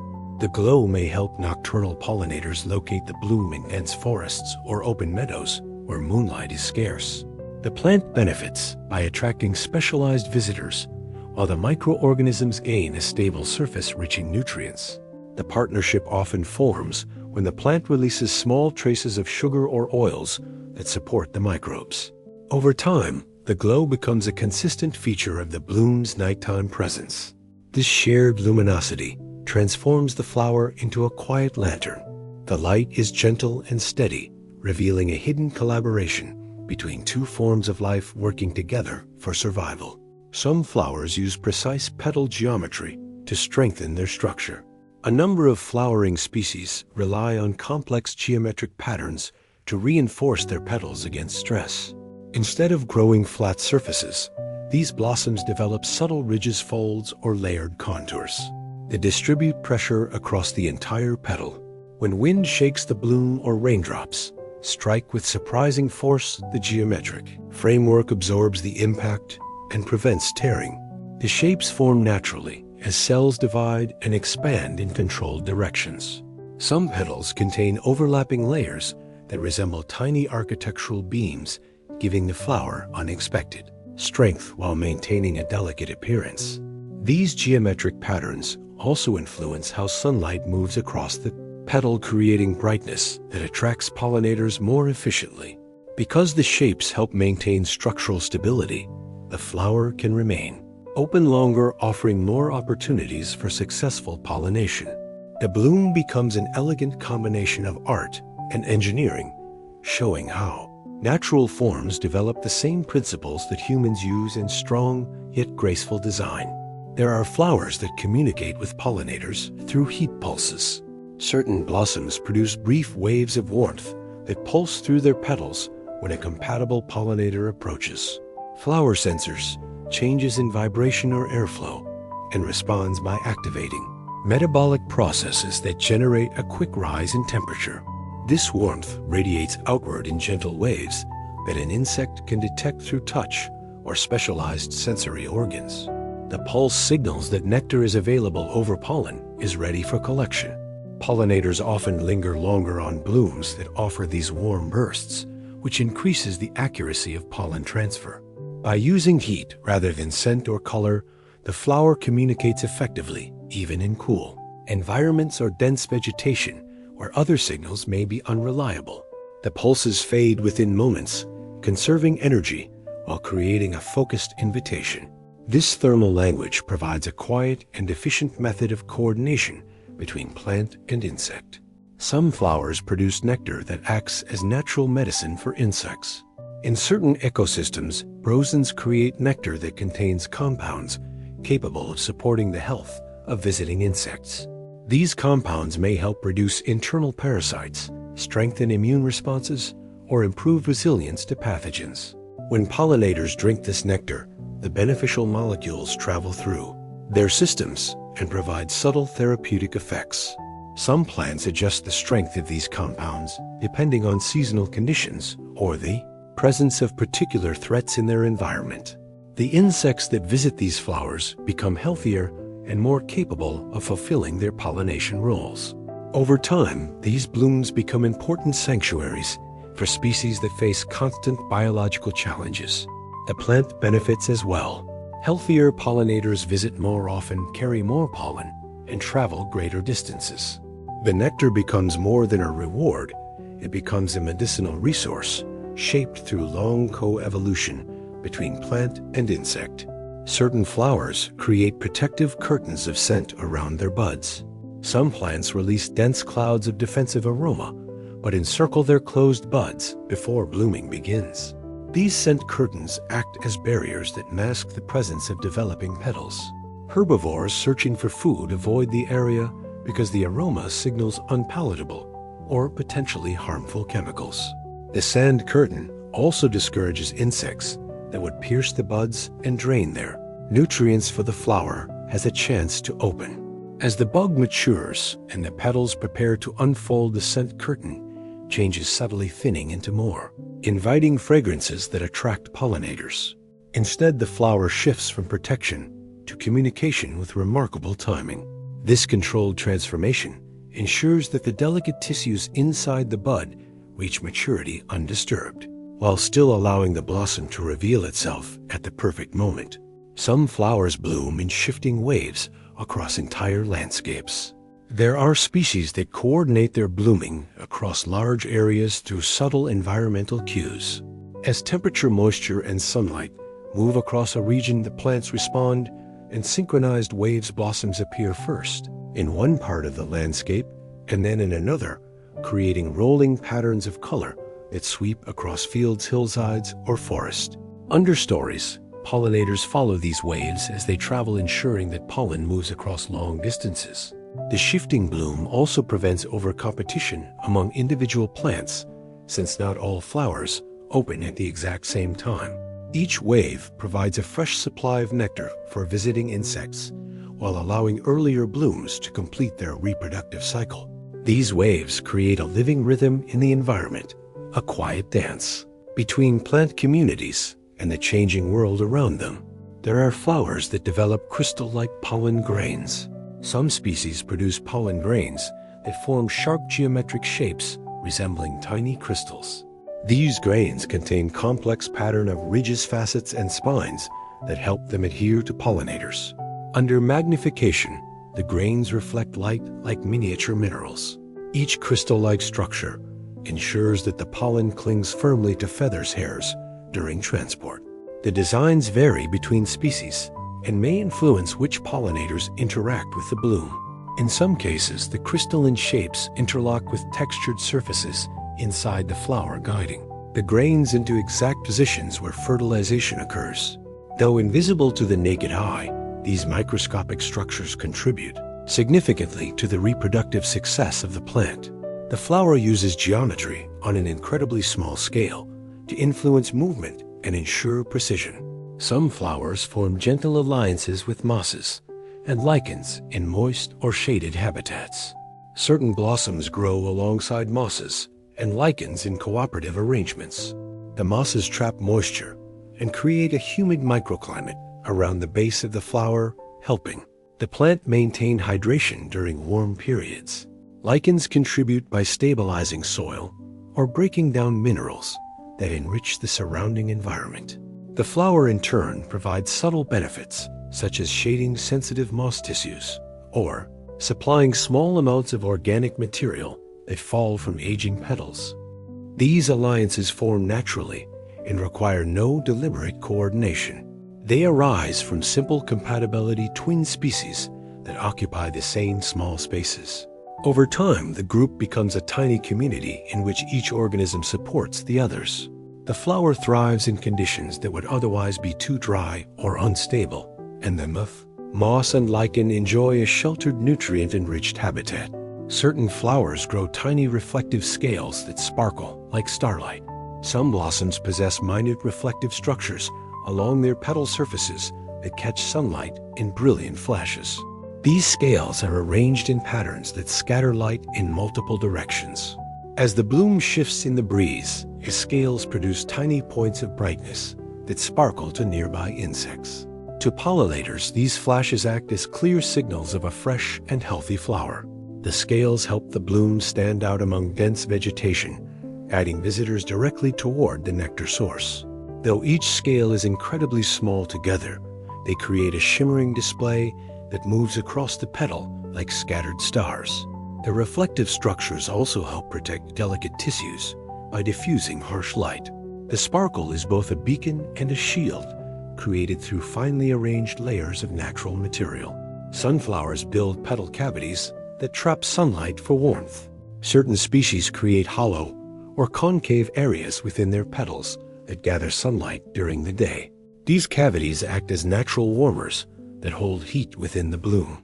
The captured warmth helps accelerate chemical processes connected to pollen viability and nectar production. When a pollinator enters the flower, it encounters a pocket of air slightly warmer than the surrounding environment. This comfort encourages longer visits, increasing the likelihood of pollen transfer. The cavities also protect the internal structures from cold breezes, functioning as tiny greenhouses hidden within the bloom. By controlling how light enters and where warmth accumulates, the flower supports its reproductive organs with a stable temperature. The design demonstrates how even small adjustments in petal shape can create meaningful advantages. There are flowers that use slow-motion petal movements to direct insects. Few species rely on gradual, almost imperceptible movements of their petals to guide pollinators. These movements occur over minutes or hours, adjusting the position of openings or shifting pathways that lead to nectar. When an insect lands, the flower may slowly curve its petals inward, nudging the visitor toward pollen-bearing structures. Once pollination occurs, the petals may shift again to encourage the insect to exit in a different direction, carrying pollen away to another bloom. These movements depend on changes in water pressure, width, and specialized cells, allowing the flower to alter shape without expending significant energy. Because the adjustments are slow, they do not startle or hinder the pollinator. Instead, they create a controlled experience that subtly improves the accuracy of pollen transfer. Each movement is quiet and deliberate, reflecting a level of responsiveness that unfolds at the pace of plants rather than animals. Thank you for drifting through this quiet journey into the hidden world of flowers. It is easy to think of blooms as simple decorations, yet the closer we look, the more we find intricate systems, surprising strategies, and little pockets of wonder shaped by time. Every petal, every fold, every fragrance carries a story of survival that unfolds at a pace softer than our own. When we understand even a small part of that hidden brilliance, the world feels a little more connected and a little more alive. If you enjoyed this gentle exploration, I invite you to subscribe, or share a thought below. Your support helps others find their way, here one sleepy soul at a time. And whenever you feel curious again, the next video will be waiting for you, ready to offer another quiet place to rest your thoughts. For now, allow your breath to slow, let your shoulders soften, and let the last of the day slip away.